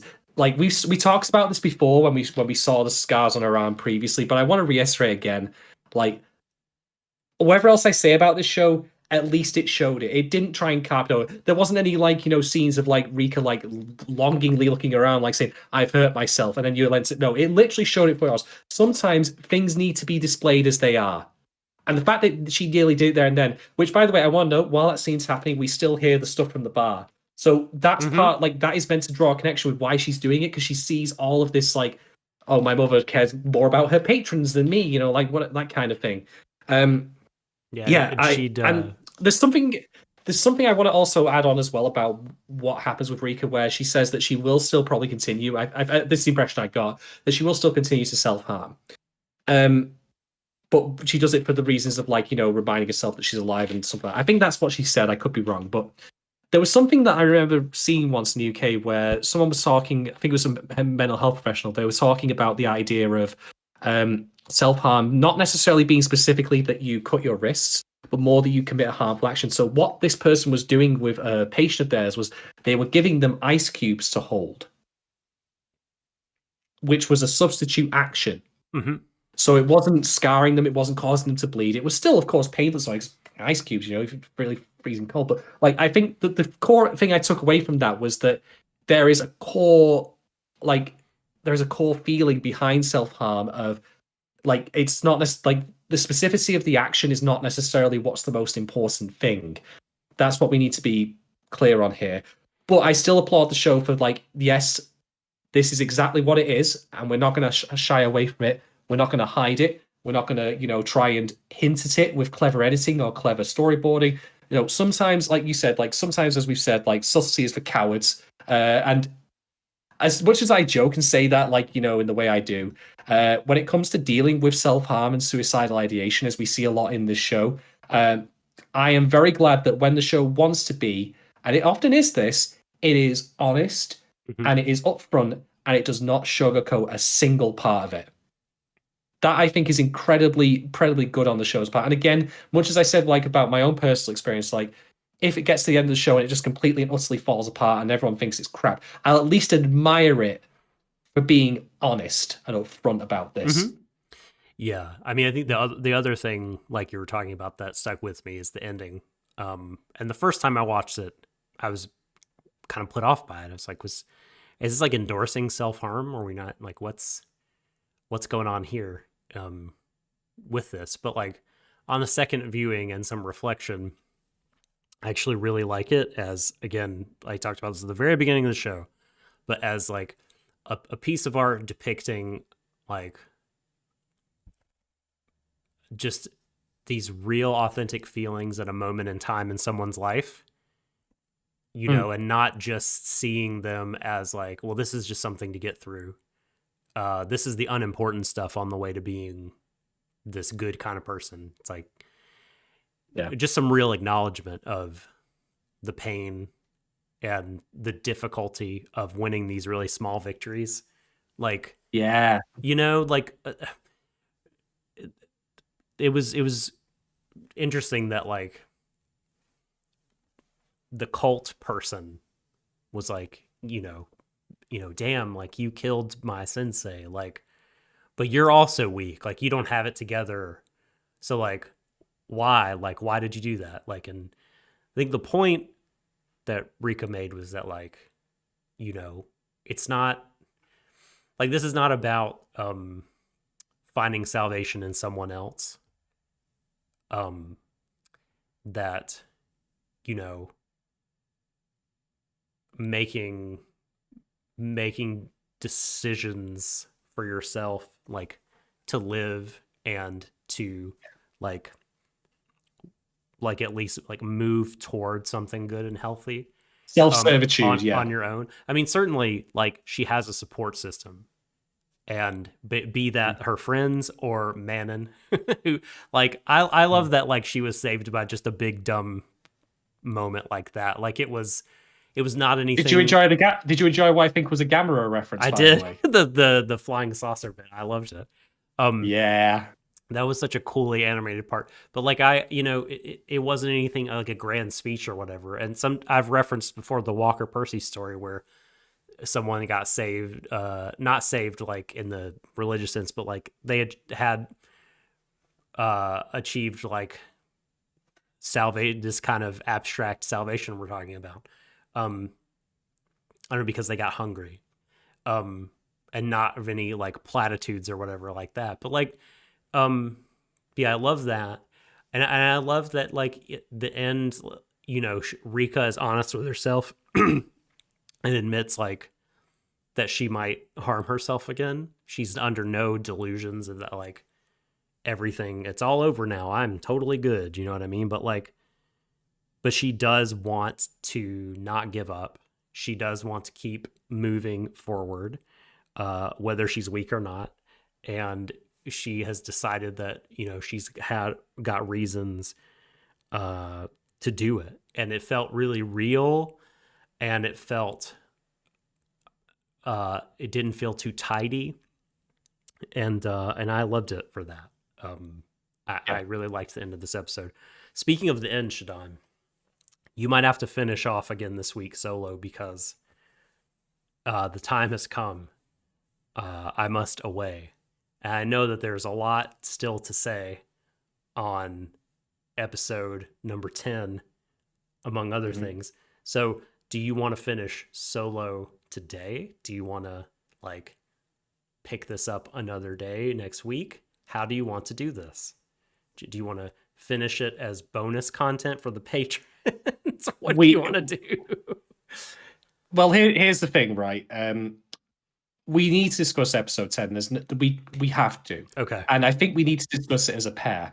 I don't want to throw my opinions out there unchallenged into a void and let them be what they'll be. Because the thing is, a lot of how I feel about episode 10 feels very fluid at this time, because I think some of what I feel could be damning criticism of that episode depends on if I interpret certain things a specific way, and I need someone to sound off against us going in. Okay. And it should be for everyone. So I think if we get back together next week and finish off, we should do that. Okay. Specifically for episode 10 and nothing else, get our thoughts out there. Because we, like, again, I go back to what Cave from Anime is. It says to me once, don't treat queerness as unknowable. And that's why I want to tackle this, even if ultimately I may say some stupid shit, because I want to try. Yeah.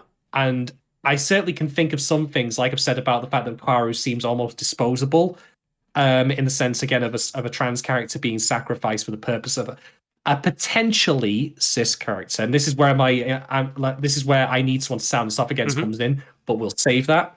But yeah, I am in agreement. We will come back to it next week. All right. So, cool. And we can save it. We can save the review of the block of episodes and everything like that if you want to, until we finish up this pod. Excellent.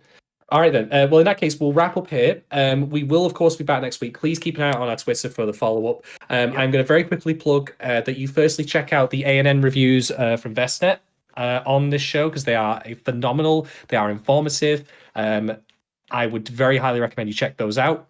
I would also, again, recommend you go to Emily Rand's blog at For Me in Full Bloom, or you can find her on at AJ the Fourth on Twitter, because she's providing all the vital context on the flower language. On the flower language. Vry Kaiser has also been tweeting about the show as well, and also some stuff happening with the author. There has been some controversy going around about previous statements and also the author has made. And I will say that I think there's been some cleanup about that from certain translations. So just again, to get full context, definitely check that out. And as before, I will reiterate, please listen to the opinions and voices of women, people of color, and LGBT plus people when it comes to this show or anything else, because for fuck's sake, we need it right now. They are not being listened to enough, as is, given everything I've told you about that's happened before. I want to thank our patrons for offering their questions, thoughts, and commentary. I want to thank Doc especially for helping me through this episode, because I'm going to be honest, I felt very nervous going into talking about this. This is heavy subject matter, and it deserves being treated with maturity and respect. Like, we can still have our fun and our levity here and there, like where we can talk about how Sawaki's painting gets more valuable if it's shredded. I don't mind cracking jokes like that, But this, I mean, like I say, if I can offer you any sense of my sincerity, I'm going into this sober because I don't feel like having a casual time with talking about this particular show. But yeah, we'll come back next week. Thank you very much, everyone. Please stay safe. Please look after yourselves in every way that you can. And again, if you found these episodes difficult to get through, I don't blame you. No. Take some time for self-care. Look after yourselves because it's difficult enough as it is already for a lot of people. But yeah, until next time, everyone, as we often say on this podcast, embrace everyone. It's the end of the universe. Good night. Bring back the brothers.